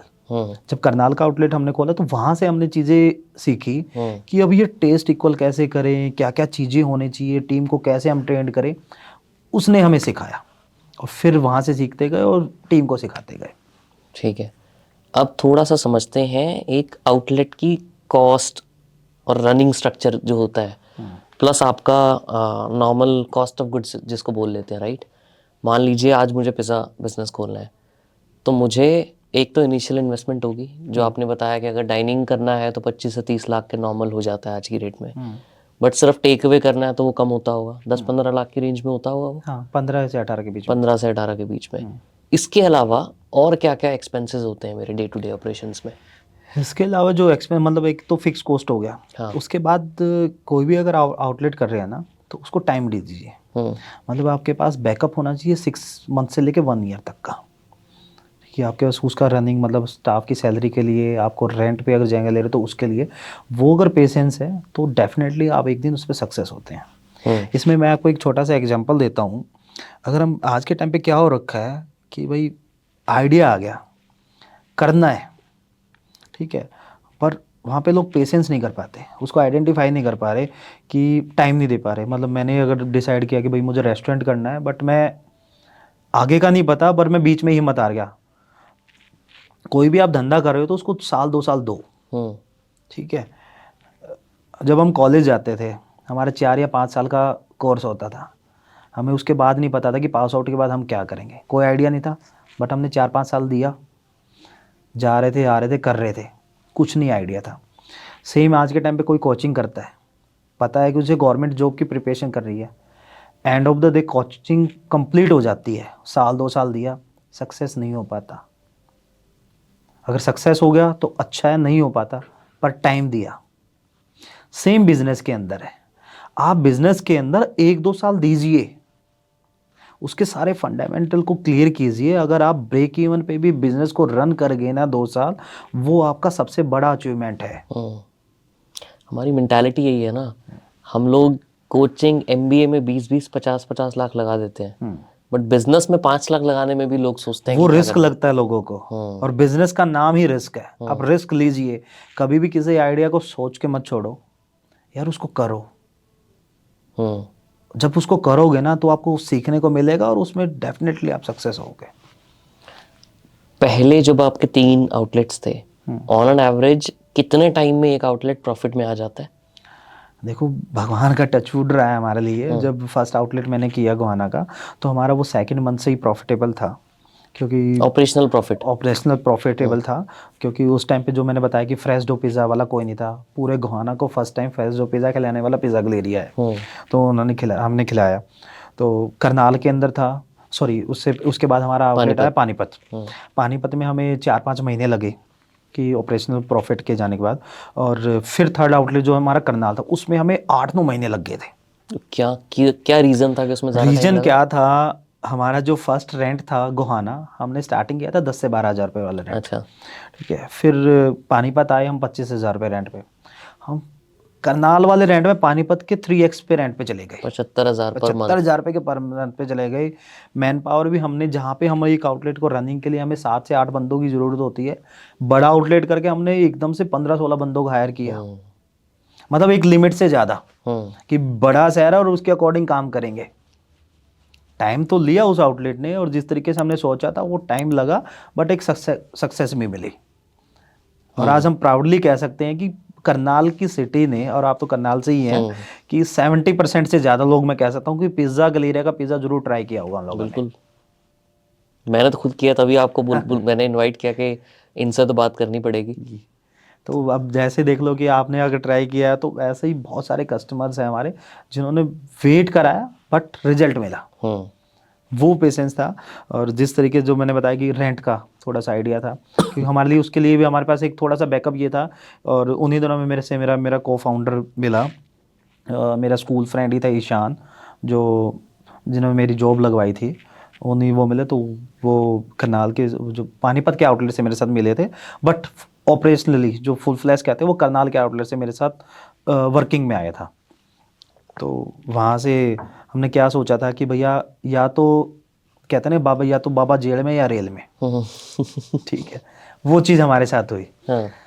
तो वो चीज़ सोच के भाई, जितना हम कमा रहे थे गोहाना से पानीपत से, वो वहाँ पे बर्न किए जा रहे थे, बट होप रखा हमने, पेशेंस रखी, और उसी पेशेंस की बदौलत आज तकरीबन पिज़्ज़ा गलेरिया की 60 से ज़्यादा आउटलेट है। वो हमारी लाइफ का एक टर्निंग पॉइंट था, जिसने सिखाया कि तुम अच्छा कर सकते हो और आगे बढ़ सकते हो। इस प्लानिंग से, इस स्ट्रेटजी से फिर हमने कभी भगवान की दया से मुड़ के नहीं देखा। और उसके बाद आपने और खुद के ही आउटलेट खोलते गए आप? हाँ, उसके बाद हमने खुद के आउटलेट खोले, फिर हम फ्रेंचाइजी मॉडल पे आए, मतलब franchisee on company operated, FOCO model जिसको हम बोलते हैं, उस मॉडल पे हमने रन किया। फिर डायरेक्ट हम फोफो मॉडल पे भी आ गए, फ्रेंचाइजी ऑन फ्रेंचाइजी ऑपरेटेड, इस पे भी आए। तीनों मॉडल्स में, company own company operated, FOCO and FOFO जी, तीनों में अगर हम मार्जिन्स की बात करें, क्या स्ट्रक्चर रहता है? आपकी अर्निंग कैसे रहती है तीनों में? हमारी अर्निंग जो मेन रहती है, अगर मैं फ्रेंचाइजी ओन की या फोको और फोफो की मैं बात करूं, एक तो सर्टेन हम फीस लेते हैं कि भाई 7 के लिए हमने फ्रेंचाइजी अपना ब्रांड नेम दिया, और किस तरीके से उसको ऑपरेशनल करना है, एक तो वो फीस हमारे लिए होगी, वो हमारा एक अर्निंग का पॉइंट है। सेकेंड, हमारे पास होता है इन्वेंट्री, जो रॉ मटेरियल सप्लाई होता है, वो हमारा कस्टमाइजेशन खुद का है, चीज़ ब्लेंड वगैरह का, या फिर सॉस वगैरह, काफ़ी सारी चीज़ें जो कंपनी अपनी SOP के अकॉर्डिंग सेल आउट करती है, वो हमारा एक पार्ट है, वो आप उनको सेल करते हैं। थर्ड है हमारे पास पैकेजिंग का।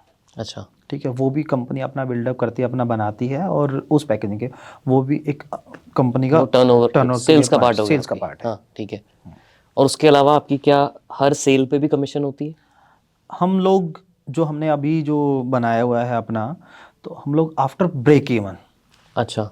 कि एक आउटलेट हो गया, उसका रेंट एक्सपेंस वगैरह फूड कॉस्ट और सैलरी वगैरह डिडक्ट के बाद एक ब्रेक इवन बना देते कि भाई जब प्रॉफिट इसका में आ गई वो, हाँ। Break even, not not profit, break even हो गया।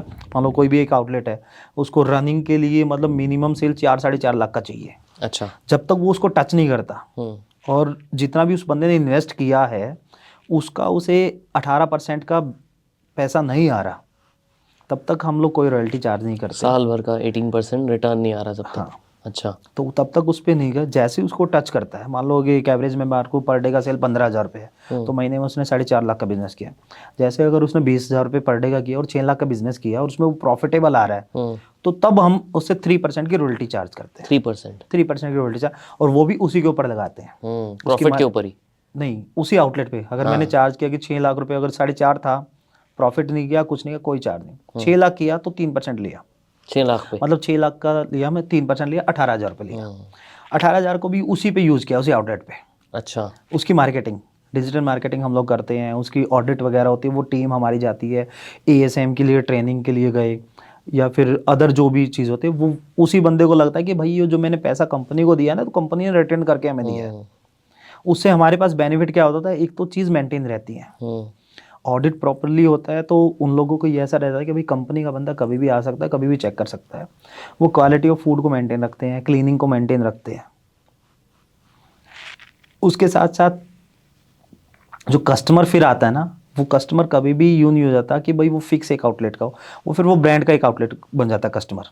अगर आप दिल्ली में ट्राई कर रहे हैं पिज़्ज़ा के लिए, पिज़्ज़ा खाया, तो आप करनाल कभी भी जाएंगे तो आप करनाल भी जाएंगे, आपको यूँ हो जाएगा भाई हाँ वहाँ पे अच्छा था तो यहाँ पे, तो वो सब कुछ सीक्वेंस में और एक मेंटेन होकर चीज़ें चलती हैं। बिल्कुल। बट इससे आपको नुकसान नहीं होता, मतलब इतना कम आप चार्ज कर रहे हो फ्रेंचाइजी से, क्या सबका ही है? क्योंकि मैंने तो सुना नॉर्मली लॉस हो प्रॉफिट हो सब चार्ज करते हैं। यार देखो, सबके अलग अलग फंडामेंटल होते हैं, और आज के टाइम पे मार्केट में कंपटीशन बहुत है। उस कंपटीशन को आप कैसे फाइंड आउट कर रहे हैं, किस तरीके से उनको कॉम्पीट कर रहे हो, तो सबके अलग अलग एल्गोरिथम है। बहुत सारे प्लेयर ऐसे हैं कि जो फ्लैट सेल पे भी लेते हैं, बहुत सारे प्लेयर ऐसे कि जो रॉयल्टी तक नहीं लेते। मार्केट में बहुत सारी चीज़ें ऐसी हैं, बहुत सारी चीज़ें ऐसे भी आएंगी कि पिज़्ज़ा का अगर आउटलेट करना है तो हम 8-10 लाख रुपए में करा देंगे भाई। ऐसे भी हैं जिनको बाद में कोई देखभाल नहीं उनकी, कोई उनको देखना नहीं, समझना नहीं, ऐसा भी है। बट लॉन्ग रन में फ्रेंचाइजी के थ्रू जाना ज़्यादा बेनिफिट लगता है आपको या खुद का? देखो, मैं इस चीज़ में आपको एक ही चीज़ कहूँगा कि अगर कंपनी ओन से बेटर फ्रेंचाइजी ओन है। अच्छा। ठीक है, आप अपने लिए तो धंधा कर ही रहे हैं और किसी दूसरे के लिए भी कर रहे हैं। एक तो ये सबसे बड़ी चीज़ है, और इंडिया के अंदर मार्केट बहुत बड़ी है। अगर मैं 2030 तक की मैं बात करूँ, और अच्छे खासा अगर सिस्टम से अगर चीज़ें करेंगे, तो बहुत गैप है मार्केट के अंदर। तकरीबन 2,000-2,200 आउटलेट आप ओपन कर सकते हैं। तो अकेला कंपनी नहीं कर सकती, मैन पावर चाहिएगी, आपको टीम चाहिएगी। ठीक है, उस तरीके से आपको काम करना पड़ेगा। जब फ्रेंचाइजी ओनर से आप फ्रेंचाइजी आउटलेट जब करते हैं, तो आपको वहाँ पे एक वर्किंग पार्टनर मिलता है। ठीक है, उस और आपकी सेम अंडरस्टैंडिंग वाला। फ्रेंचाइजी वही लेता है जिसको काम करना होता है, और उसकी लोकल मार्केट की समझ भी होती है, उस सिटी की, लोकल एरिया की समझ होती है। उसको पता होता है कि मेरे एरिया में क्या चीज़ें चल सकती है और कैसे चल सकती है, मार्केट कैसे करना है। हाँ, तो वो फ्रेंचाइजी ओनर पूरे डेडिकेशन के साथ काम करता है। और उसी के अंदर मैं बिलीव करता हूँ कि फ्रेंचाइजी आउटलेट ही ऐसे है जिन पे आप नंबर्स ऑफ आउटलेट खोल सकते हैं, एक प्रोसेस से और सिस्टम से काम कर सकते हैं, और एक बड़ा ब्रांड बना सकते हैं, एक बहुत बड़ा ब्रांड बना सकते हैं। हाँ, राइट। और सिर्फ एक लास्ट क्वेश्चन पूछूंगा बिजनेस मॉडल के ऊपर, उसके बाद हम मार्केटिंग की बात करते हैं आपसे। डेली अगर मैं बोलूँ, मान लीजिए 100 रुपये का पिज़्ज़ा है, नॉर्मली इसमें क्या मार्जिन्स वगैरह कैसे रहते हैं? सब कुछ अगर कट करके मैं करूं तो नेट जो मार्जिन जाता है वो अराउंड 25 से लेकर 30% तक जाता है। अच्छा, this is normal in food business? ये नॉर्मल है। अच्छा, इसको बढ़ा कैसे सकते हैं? जोमेटो स्विगी को शट डाउन करके। अच्छा वो इसकी वजह से नेट मार्जिन इतना कम है। क्या हुआ है कि पहले हाँ, कहते थे कि अगर आप कोई फूड का धंधा कर रहे हो ना, हाँ, तो आप 50% का धंधा कर रहे हो। हाँ, नहीं था, उस टाइम पे भी धंधा था कि 35-40 तक का होता होगा। बट जब से ये लोग थर्ड पार्टी एग्रीगेटर आए, इन्होंने धंधा आपका खाया है, ना कि धंधा दिया नहीं है, खाया आपका आपका है। खाया है। आपने डिसाइड है आपको क्या खाना है, आपको पता है, आपको ये भी डिसाइड है किससे खाना है सही बात है। मैं भी ना? जब ऑर्डर करता हूँ तो मुझे पता होता है सब कुछ किससे पता करना है, बट आप रेदर देन उस बंदे को डायरेक्ट कॉल करने की बजाय, उस रेस्टोरेंट को कॉल करने की बजाय किसको कहाँ से ऑर्डर करते हैं? जोमेटो स्विगी। फोन उठाते हैं यार, थर्ड पार्टी को ढूंढते हैं, उससे ऑर्डर। हम्म मेन्यू को कंपेयर नहीं करते, वही चीज 150 रुपए की और वही आपने जो खरीदी 350 की है यार। हम्म डिस्काउंट जो दिया रेस्टोरेंट ने दिया, वो भी आपकी जेब से गया। कमीशन जो दिया रेस्टोरेंट ने दिया, हम्म बट चल रहा है, चलाना पड़ता है। चलाना पड़ता है, मजबूरियां हैं। मतलब बंदा अपाइज होने से बेटर है अपनी टांग ना कटाओ भाई, बैसाखी से सारे चल लो। सही बात है। तो ये चीजें है। इसकी वजह से एवरेज मार्जिन कम हो जाता है। एवरेज मार्जिन इसकी वजह से कम हुआ है, और बहुत सारे लोगों ने फंडामेंटल क्लियर नहीं किए कि भाई जब ये लोग आए, इन्होंने स्टार्ट किया तो आप सेम चीज़ें दे रहे थे, वही मेन्यू आपका सेम था, वही इन्होंने इनको दे दिया आपने। उस टाइम पे इनका कमीशन बहुत कम होता था, आज के टाइम पे तो 25% ये लोग चार्ज कर रहे हैं। 28% है। हाँ 28% भी होगा कई सिटिंग, छोटी सिटिंग इधर 25 का है, हम्म बड़ी सिटिंग इधर 28 भी है। अलग से गेटवे चार्ज वगैरह, अटम सटम, अगर मैं, और इवन डिस्काउंट, इनकी डिस्काउंट की रेंज भी बड़ी अट्रैक्टिव है। हाईलाइट करते हैं 60% ऑफ अप टू 159, ठीक है, उसके ऊपर ही मिलेगा। उसके ऊपर ही मिलेगा 60% ऑफ। कैप क्या कर देंगे? 50 रुपए। 50 रुपए, 80 रुपए। बर्न किसने किया? आपकी जेब से। 95% रेस्टोरेंट ने किया, 4 हमने किया। अच्छा। वो भी एक लॉलीपॉप है। और आप लोगों के पास ऐसा मैंडेट होता है कि आपको देना ही पड़ेगा डिस्काउंट? मैंडेट नो नहीं होता यार, मैंडेट नहीं करोगे, मार्केट में जो जो चीजें दिख रही हैं तो बिकेगा लोग कैसे? तो उसी के पास अगर जाएंगे मैं ना। आज के टाइम पे वो डिस्काउंट रेंज को हटा दूं, स्लॉट के अकॉर्डिंग उस डिस्काउंट रेंज में बिल्कुल नीचे मैं दिखूंगा। अगर आप रैंडमली भी कोई ऑर्डर कर रहे हो ना, आप ये स्क्रॉल को 1 2 3 बार करोगे बस, जो 3 4 5 प्लेयर दिखे उनसे ऑर्डर मंगा लोगे। सही बात है। ठीक है, इसमें एक ही चीज़ है, गेम अगर खेला जाता है तो और अच्छे से किया जाता है, आपकी रेटिंग क्या है, आप कितनी स्पीडली राइडर को ऑर्डर दे रहे हैं, ठीक है, आपकी पैकेजिंग कैसी है, तब तो आप हिट करेंगे। फिर तो ऑर्गेनिकली आप ग्रोथ करेंगे। इनके कोई ऐसे की नहीं होते इनके पास कि किसी आउटलेट को टॉप में दिखाना है, किसी को लॉस में, नहीं, ऐसा नहीं है। जितना ज़्यादा सर्च उतना ही उसकी वैल्यू, जितनी रेटिंग उतनी वैल्यू। जितनी रेटिंग वैल्यू, और जितना लोगों ने सर्च किया वो उसके ऑर्डर एल्गोरिथम के अकॉर्डिंग इनका वो उसके स्लॉट वाइज सेट होता है। प्रीवियस ऑर्डर्स भी अगर ज्यादा हो बहुत तो। सारे रेस्टोरेंट को ये कंफ्यूजन भी होता है कि भाई फलाने रेस्टोरेंट को ऊपर किया हुआ है, हमें डाउन कर दिया है, ऐसा नहीं है। सिर्फ और सिर्फ आपका ऑर्डर टेकिंग है। मतलब आप क्या होता है कि किसी कस्टमर ने ऑर्डर किया कि उसको प्रिपेयर फूड होने में 15 मिनट है, डिलीवरी को राइडर को हैंड ओवर होने में 20 मिनट है, उसी टाइम से अगर पहले भी आप दे देते हैं ना, तो वो आपका काउंट होती हैं चीज़ें कि ये रेस्टोरेंट फास्ट है, अच्छी तरीके से इसकी पैकेजिंग से, और उसकी रेटिंग अच्छी है, तो वो भी एक फंडामेंटल काम आता है। और नहीं तो फिर इन लोगों से ऐड लो, उसके अलग तो पैसे। उसके अलग पैसे। सही बात है। तो ये काफ़ी सारी चीज़ें हैं। बट आज के दौर में अब ये है कि अब धीरे धीरे रेस्टोरेंट समझने लग गए हैं, बहुत सारे रेस्टोरेंट ने काम भी किया है कि आपका डाइनिंग मेन्यू और ऑनलाइन मेन्यू थोड़ा सा डिफरेंस रखना डिफरेंट कर पड़ता दिया है। वो मजबूरियाँ है, क्योंकि 28% कहीं ना कहीं से तो निकलेगा ना। बिल्कुल 28 नहीं, मैं उससे ज़्यादा ही निकलता है। डिस्काउंट में तो दिया ना आपने, करेक्ट। उसको अगर आप काउंट करते हो वो 45-48% तक होता है, जितना इन लोगों को चला जाता है या आपकी जेब ऑल से ओवर चला गया। जो जेब से चला जाता है। बहुत बड़ा मार्जिन है ये तो। अगर 48% को आप वैसे बर्न कर दोगे तो आप कमाओगे क्या? सही बात है। कहाँ से आप रेंट दोगे, कहाँ से आप सैलरी दोगे, कहाँ से फूड कॉस्ट निकालोगे? एक आइडली जो फूड कॉस्ट होती है वो 28% लेके 32% तक की होती है। बाकी तो आपके अदर एक्सपेंस है ना, रेंट हो गया आपका, रेंट हायरिंग हो गया, स्टाफ हो गया। इलेक्ट्रिसिटी हो गया, स्टाफ हो गया, इवन मार्केटिंग हो गया, पैकेजिंग हो गया, ये सब कुछ है। और फिर छोटा मोटा प्रॉफिट भी चाहिए भाई, धंधा कर रहे हो तो तभी प्रॉफिट का sustain नहीं करोगे। करोगे। देखो छोटे शहर में तो एक ही चीज होती है कि भाई धंधा प्रॉफिट का है तो ठीक है, अगर किसी को बड़ा गेम खेलना है तो लॉस में चलाओ भाई, फंडिंग वंडिंग उठाओ, देखेंगे फिर, क्योंकि उनका तो माई बाप का कुछ है नहीं ना।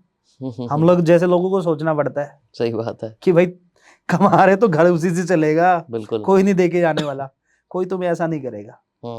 तो ये काफी एक गैप होता है। करेक्ट। कि हमने बिजनेस मॉडल के तो ऊपर बहुत कुछ सीख लिया आज आपसे। अब थोड़ा सा हम समझते हैं कि एक पिज्ज़ा बिजनेस की मार्केटिंग कैसे की जाती है, उसको कैसे 50 करोड़ तक का किया जाता है। तो अगर आप मान लीजिए आप एक आउटलेट खोलते हैं, उसकी मार्केटिंग कैसे करते हो आप? देखो उसकी पिज़्ज़ा बिजनेस को जैसे आपने बताया कि भाई 50 करोड़ या इससे भी ज़्यादा का अगर कैसे करना है, तो मेन होता है लोकेशन। सबसे पहले आप लोकेशन की R&D कीजिए, आप किस स्पेस पे और किस जगह पे कर रहे हैं। या तो वो एक स्टूडेंट का हब हो, अच्छा, काफ़ी अच्छा खासा कोचिंग सेंटर हो, कॉलेज वॉलेज हो, या फिर एक ऐसा हो कि मार्केट से थोड़ा सा आउटसाइड, जहाँ अच्छा, पे लोगों की फुटफॉल हो, आते जाते हो, जहाँ फैमिली भी इजिली आ जाए, थोड़ा पार्किंग स्पेस हो। आउटसाइड क्यों? आउटसाइड इन द मीन्स कि अगर मेन रस की मार्केट में आप करते ना, तो रस में कस्टमर कभी नहीं आएगा आपको, भीड़ अच्छा, भड़ाके के इलाके में। उसकी माइंड में एक ही चीज होती है, मुझे ये परचेज करना है, बस ये परचेज कर भाग निकल निकल नहीं। हम्म, आउटसाइड में आता है बंदा, एक स्पेसियस जगह पे आता है, आराम से गाड़ी पार्क होती है, आराम से बाइक आए तो बाइक सेफ होके वो टाइम स्पेंड करता है। ये चीज़ें थोड़ा सा लोकेशन के लिए चाहिए होती हैं।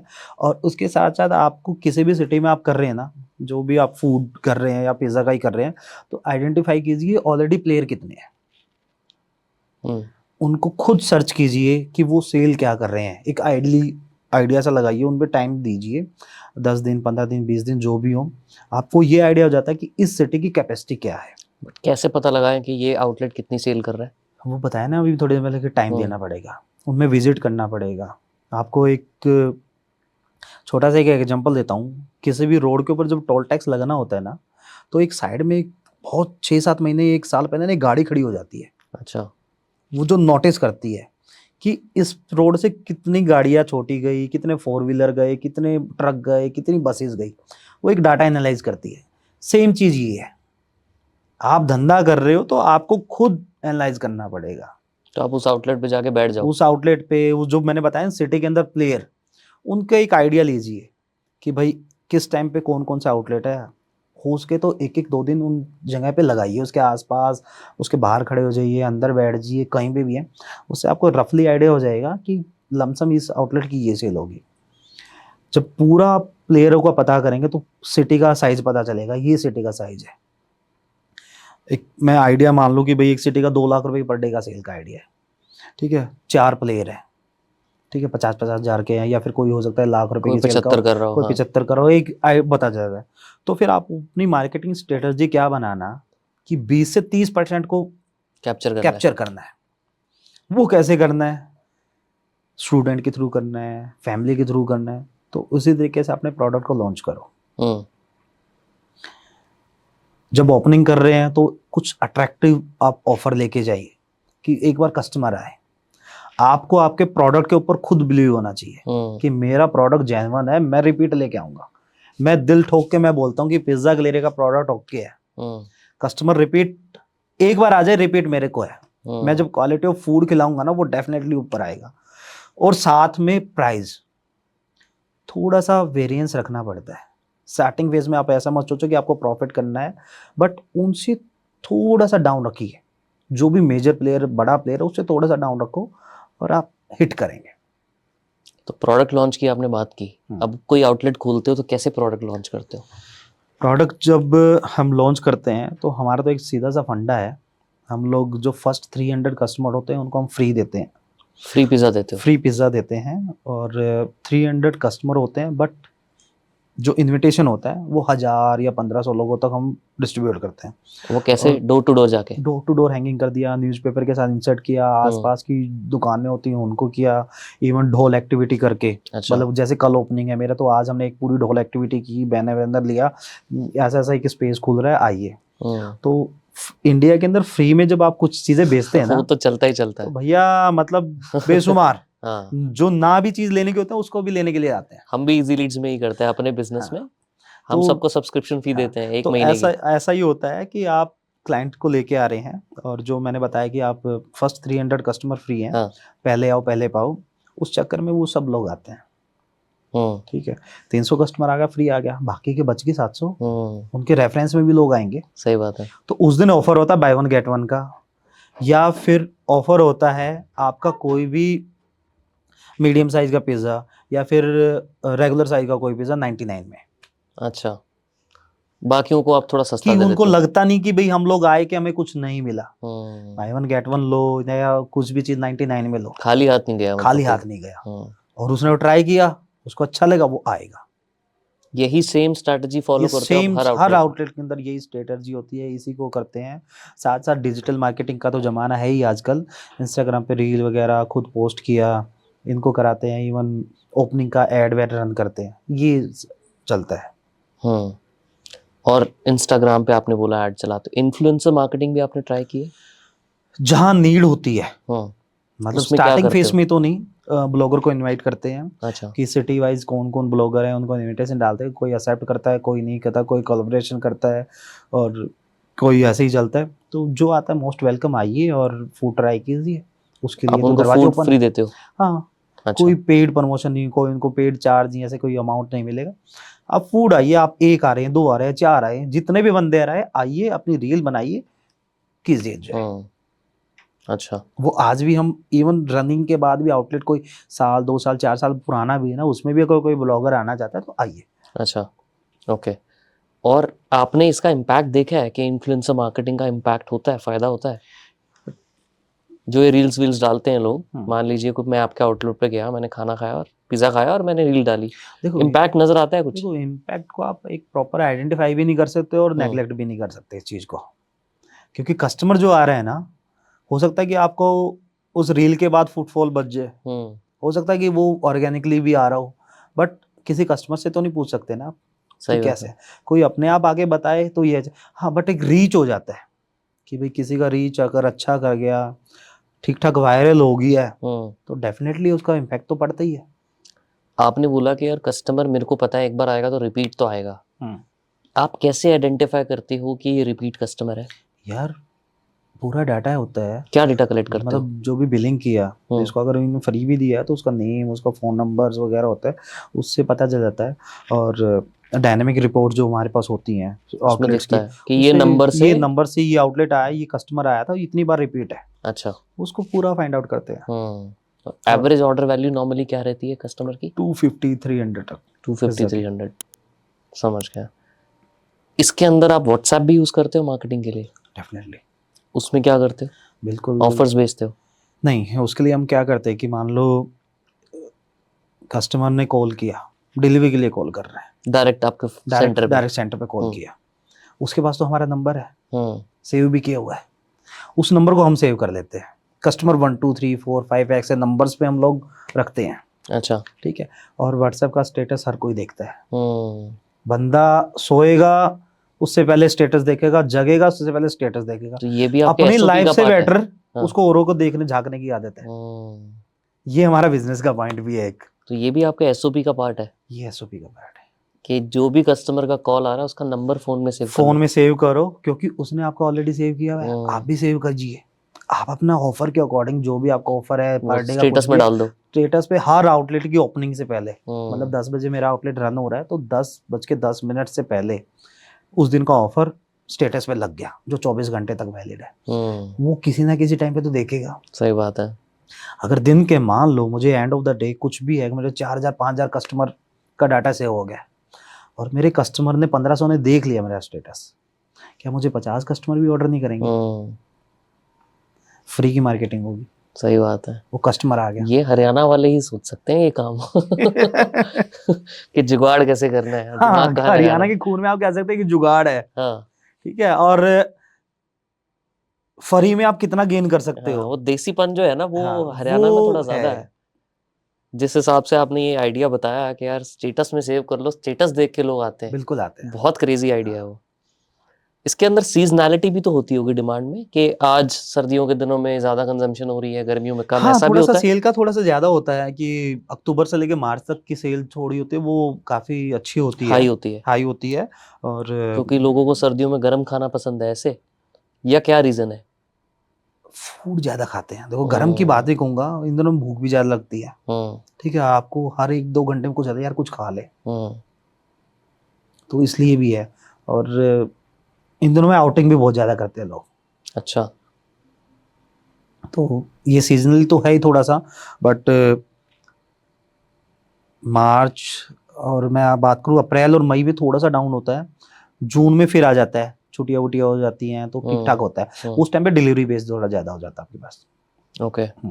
अभी आपके 60 65 सेंटर हो जाएंगे, राइट, आउटलेट्स हो जाएंगे। अभी जब भी नेक्स्ट आउटलेट खोलते हो कैसे सोचते हो कि यार इस सिटी में जाना चाहिए, वो प्लानिंग कैसे करते हो? देखो मेन जो हमारा फोकस है वो टायर 2 और टायर 3 सिटी का ही है, राइट। ठीक है। इवन जहाँ पे पिज्ज़ा का कोई बिजनेस नहीं कर रहा वहाँ जाओ। और उसके ऐसा साथ क्यों साथ किया हुआ है आपने टायर 2 टायर 3? यार इंसान तो सब जगह इक्वल है ना, मन सबका करता है ना खाने का, करेक्ट। और कोई भी नई चीज़ मिलती है तो ट्राई करेंगे। तो वहाँ पे एक ऐसा ऑप्शन दो ना आप कि अच्छा खासा बैठ के खाए बंदा, अपनी फैमिली के साथ जाए और प्राउडली कहे कि भाई मेरे शहर में भी एक ऐसी जगह है जहाँ तू बैठ के आके खा सकता है। अगर रेस्टोरेंट की मैं बात करूँ, हम लोगों ने मेट्रो सिटी या टायर 1 सिटी के अंदर देखते थे सिटिंग वाले, गांव जैसे एरिया में कभी देखे थे? नहीं। आज हैं। ये बदलाव है। कई बार अगर मैं बात करूँ, मैं अगर मेरी बुआ के घर या किसी रिलेटिव के घर जाते थे बड़े शहरों में, तो वो लेके जाते थे, चलो तेरे को डोसा खिला के लाएंगे, तेरे को चाउमीन का काम घर बुंगा ले, कौन सी रेडी पे जाएगा, नहीं रेस्टोरेंट में चलेंगे। हमें लगता है यार हमारे शहर में तो नहीं है, होता था बट आज है। अब वो बड़े प्राउडली बोलते हैं, अब आजा तेरे को वहां जगह पे ले चलेंगे, वो खिलाऊंगा, मेरे भी वहां पे भी है। तो इसीलिए आपका फोकस टियर 2 टियर 3 में। हाँ, उन सिटी पे भी ऑप्शन दीजिए, वो कस्टमर है और हर कोई आज हाइजीन प्रोसेस पे खाना चाहता है, साफ सुथरा मिलेगा तो बिकेगा। मेजर आपके जो कस्टमर्स होते हैं क्या वो स्टूडेंट्स ज्यादा रहते हैं या फैमिलीज ज्यादा रहती है? वो सब रहते हैं। अच्छा, मिक्स, ऐसा कुछ अलग से पैटर्न आइडेंटिटी ऐसा नहीं नहीं होता। क्या है कि आपका जो स्टूडेंट होता है वो आपका 2-3 बजे तक का होता है, मतलब 10 बजे से लेकर 2-3 बजे तक। उसके बाद में थोड़ा सा गैप हो जाता है, 4 से 5 के बीच कस्टमर नहीं होता, थोड़ा सा कम हो जाता है। फिर बाद में फैमिली आ जाती है, क्योंकि रेस्टोरेंट तो आपने 10 से लेकर रात के 10 बजे तक ओपन किया ना। ऐसा तो नहीं कह सकते कि आइडेंटिफाई कि भैया मेरा स्टूडेंट के लिए ही है, ऐसा तो नहीं कह सकते मेरा फैमिली के लिए, नहीं। आउटलेट आपका सबके लिए है, बट उसका टाइम अलग अलग है, कौन किस टाइम कैसे आ रहा है, तो उसी तरीके से। और जो आपने बोला कि हम रोज एक ऑफर निकालते हैं, इसकी प्लानिंग आप खुद करते हो या आपने अब टीम रखी है वो करती है, और डिसाइड कैसे करते हो कि ये ऑफर निकालना है? अब हमने टीम रखी हुई है, जो हमारी मार्केटिंग टीम है वो पूरा सजेशन करते हैं कि सर इस तरीके से हमें ये ऑफर चाहिए, और आउटलेट वाइज वो डिफरेंस भी हो सकते हैं। करनाल के आउटलेट में अलग ऑफर होगा, पानीपत में अलग होगा, बट 2 दिन हमारे हैं फिक्स है, वेडनेसडे और फ्राइडे, वो सेम होगा, बाय 1 गेट 1। अच्छा। उसमें भी क्या होता है, क्रॉस डील और सेम डील। बट मंडे को हो सकता है किसी आउटलेट पे अच्छी सेल है, उसका एक ऑफर अलग है, किसी पे डाउन है तो उसका एक अलग से ऑफर है। वो आप डेटा से देखते हो? वो डेटा से देखते हैं कि भाई क्या डिमांड थी, कस्टमर क्या लाइक कर रहा था, कोई क्या पता उसके साथ वो चीज़ फ्री दे दे या कुछ एक्स्ट्रा ऑफर दे दे जो ज्यादा बाय किए जाते हैं। अभी एक बहुत ही अच्छी चीज़ मैं आपको बताता हूँ। हाँ। पिज्ज़ा के लिए 8 साल कंप्लीट हो रहे हैं। हाँ। कभी आपने सुना पिज्ज़ा खाओ दुबई जाओ? नहीं। हम लोग देंगे। अच्छा, मुझे भेज दोगे आप? आपका लक होगा। ठीक है, ओके। ठीक है, ऐसा नहीं है कि वो हमने अभी स्क्रैच कूपन निकाले हैं। हाँ। ठीक है, और कस्टमर 500 रुपए के पिज्ज़ा कोई भी अगर खा रहा है तो आइए उस स्क्रैच कूपन को स्क्रैच कीजिए, क्या पता आपका ही लक हो दुबई जाने का। और कितने लोग दुबई जाएंगे? वो एक ही लोग होगा, वो लकी कोई भी हो सकता है, बट अच्छा। उसके साथ साथ अलग से बहुत सारे गिफ्ट्स हैं। अच्छा। ठीक है, इलेक्ट्रॉनिक्स आइटम हम लोग निकाले हैं, कुछ गेम्स टाइप के आइटम्स हैं, कुछ फूड से रिलेटेड भी आइटम है, कुछ हमारे कूपन भी हैं, मतलब 3000 के आसपास हम लोग कूपन निकालने वाले हैं। बट दुबई वाला एक ही होगा। समझ गया। और किसी को कितना अच्छा लगेगा ना जब वो 500 रुपए का है, भाई मैंने 500 रुपए में पिज्जा खाया था और मैं देख आज दुबई जा रहा हूँ, वो कितना अच्छा होगा उसके लिए। सही बात है। तो ये भी एक मार्केटिंग हमारी टीम ने सजेस्ट किया था और जिसको हम एनिवर्सरी पे लॉन्च कर रहे हैं। तो हम बात कर रहे थे कि आप आइडेंटिफाई कैसे करते हो टियर 2 टियर 3 की। अगर हम बात कर लें, कैसे सोचते हो यार ये मान लो लखनऊ में जाना है, तो लखनऊ ही क्यों निकालते हो वो डेटा, कहाँ से निकालते हो? यार डाटा निकालने के लिए बहुत सारे टूल्स हैं। ठीक है, इवन आपने अभी थोड़ी देर पहले मेरे को बताया कि आपकी भी एक कंपनी ऐसी है कि जिस पर डाटा के लिए काम करते हैं। ठीक है, तो कई बार लोगों को सजेशन आ जाता है, कई बार लोग कुछ डाटा एजेंसियों से भी टाई अप रखना पड़ता है कि भैया हमें आउटलेट डालना है, मान लो मेरे एक पूरी स्टेट लॉन्च करनी है, तो भैया हम फर्स्ट फेज में कहाँ लॉन्च करें। तो मार्केटिंग रिसर्च कंपनियां अब हैं, और रैंडमली मान लो किसी को कोई इस तरीके की कोई हेल्प नहीं चाहिए, ठीक है, तो वो हक क्राउड को देख के उसको लगता है कि भाई हाँ ये प्लेयर अच्छा कर रहा है, अगर सिमिलर कुछ ऐसी चीज़ आएगी तो वो अच्छा कर देगी, वो भी हो जाए। और मोस्टली अब तक जितने भी हमारे पास हमारे कस्टमर ही रहे हैं जिनके या नॉन रिलेटिव है कि भैया हमारे शहर में भी आइए आपका चलेगा, अब वहाँ पे भी ट्राई कीजिए। आप हमारे लिए मतलब ऐसा कस्टमर भी होता था। आपको बताते रहते हैं? कस्टमर भी बताता है, इवन बहुत सारे कस्टमर भी ऐसे हैं हमारे जिन्होंने हमारी फ्रेंचाइजी ली है जो कमा रहे हैं, ऐसा भी है। Okay, okay. अब एक आउटलेट खोला, उसको आपने बताया, अब उसका एवरेज कम हो गया है क्या? जैसे पहले 8-9 महीने आपने बताया करनाल को लगे हम्म उसको प्रॉफिट में आने में, हम्म ब्रेक इवन करने में। हम्म। अब आपने ऐसा ऑब्जर्व किया है कि अब धीरे-धीरे आपका वो एवरेज ब्रेक इवन टाइम पर आउटलेट कम होता जा रहा है? यार वो चीज़ ना आप श्योरिटी से भी नहीं कह सकते, हुँ, क्योंकि कई बार हो जाता है कि आपके लिए लोकेशन अगर अच्छी मिल गई है ना, तो वो हो सकता है कि आप 6 महीने में क्रैक कर दो, 4 हुँ, महीने में कर दो, या क्या पता आपको थोड़ा-सा पेशेंस 1 साल भी लगे, ठीक है? बट मैं इसमें एक चीज़ कहूँगा आरओआई का, अच्छा। ठीक है? आरओआई के लिए हम लोग एक स्लोप रखते हैं कि 16 महीने से लेके 24 महीने के अंदर आप आरओआई को क्रैक कर देंगे। ये फंडामेंटल्स हैं, इस तरीके की मार्केटिंग है, ऐसे-ऐसे आप चीज़ें करेंगे तो डेफ़िनेटली आप उसको रीच करेंगे। क्या आरओआई है वो? ठीक है, जो भी इन्वेस्टमेंट उसने बंदे ने आउटलेट पे किया है, हुँ, मान लो 15 लाख रुपए किया, किस आर-एन-डी पे किया, जहाँ क्योंकि उसकी आर-एन-डी की हमने, हुँ, उसने इन्वेस्ट किया कि यहाँ पे सेल का एक आइडियल ही हो जाता है कि भाई सर इस टाइम के बाद आप इतनी दिन सेल निकालेंगे। हुँ, अब वो थर्ड पार्टी एग्रीगेटर से निकाल रहे हैं, सेल्फ से निकाल रहे हैं, जो भी चीज़ें हैं, आप ये मार्केटिंग के पॉइंट कीजिए, इससे इतने परसेंट कस्टमर आएगा, अच्छा। ठीक है? मान लो मैं लीफलेट, पैम्पलेट वाली मार्केट होती है, इससे इतने 4% कस्टमर आ रहा है, ऑफर के अकॉर्डिंग 10% आ रहा है, स्टूडेंट कूपन के थ्रू 5-6% आ रहा है, फैमिली कूपन से आ रहा है, और वो सब कुछ फंडामेंटल जब वो करते हैं ना क्लियर, तो धीरे-धीरे वो ग्राफ बढ़ता है फिर आपका। आपका जो बिलिंग होती है ये कंप्यूटर पे जो होती है उसमें सारी डेटा आप फीड करते हो? हाँ, कूपन सेंट्रल, कोड से आप डिटेक्ट हाँ, कर लेते कूपन हो? कोड से डिडक्शन होता है, और इवन लॉयल्टी प्रोग्राम जो होता है अच्छा। उससे डिडक्शन पता चलता है कि भाई कितना कस्टमर रिपीटेशन था, आपने क्या ऑफर दिया, किस तरीके से, वो सारा आइडेंटिफाई होता है। एक ना बहुत अच्छी चीज़ यहाँ पे ये समझनी है आपसे, बहुत लोग एस्पायरिंग बिजनेसमैन है जो करना चाहते हैं, हम्म उन लोगों को ना गाइडेंस नहीं मिलती कि यार मैं, अब आपने तो मान लो बता दिया यार फैमिली से इतना आ गया, हम्म स्टूडेंट कूपन से इतना आ गया, हम्म। लोग ये जहाँ कहाँ से जाके सीख सकते हैं कि यार मैं ये करूँ तो मेरा बेनिफिट होगा? कोई ऐसी चीज़ आप पढ़ते हो, कुछ नॉलेज कहाँ से गेन करते हो आप? देखो हर चीज़ की ना एक अलग लेवल की नॉलेज होती है। रेस्टोरेंट बिजनेस के लिए आपको रेस्टोरेंट सर्वे करने पड़ते हैं, हम्म, ठीक है? अगर पॉलिटिशियन बनना है तो आपको नेताओं के आसपास रहना पड़ेगा, हम्म, ठीक है? ऑथर बनना है तो आपको बुक से प्यार करना पड़ेगा, ठीक है? सबका एक अलग तरीका, अलग नज़रिया है कि आप किस तरीके से उसको कर रहे हैं। तो सेम यही चीज़ें हैं, अगर आपको रेस्टोरेंट बिजनेस करना है तो उस चीज़ को समझो पहले हम्म, कि भाई ये क्या चीज़ है और मैं कैसे सेल आउट कर रहा हूँ, उसको कर कौन रहा है। इवन उसके बाहर की चकाचौंध से बेटर उसके डीपली जाओ हम्म, कि भाई ये बंदा अगर धंधा कर रहा है तो क्या रेंट होगा, क्या टीम कर रही है, ये कैसे सिस्टम को मैनेज कर रहा है, ठीक है? अगर कोई अच्छा काम कर रहा है ना, उसकी कॉपी कर लो भाई। कॉपी करोगे 100% तो नहीं कहूँगा, हम्म, पर 70% कर दोगे, हम्म, और तुमने 70 कर दिया तो तुम सक्सेस हो जाओगे। हम्म। ये चीज़ है। इस पूरे बिजनेस के अंदर हम्म। सबसे बड़ा बॉटलनेक क्या रहता है ग्रोथ का? कहाँ पे जाके आपको लगता है ये चीज सुई अटकाती है, ग्रोथ रोकती है मेरी? क्या वो ट्रेनिंग है, क्या वो सोर्सिंग है, क्या वो मार्केटिंग है, क्या है वो देखो चीज? यार, ग्रोथ दो चीज़ें रोकती हैं आपकी। एक तो जो टीम होती है ना, मतलब जो आउटलेट पे काम करती है, जो शेफ हो गए, उनका वर्कर्स हो गए। डेडिकेशन कितना है, हम्म, तो कितने डेडिकेट होके काम कर रहे हैं।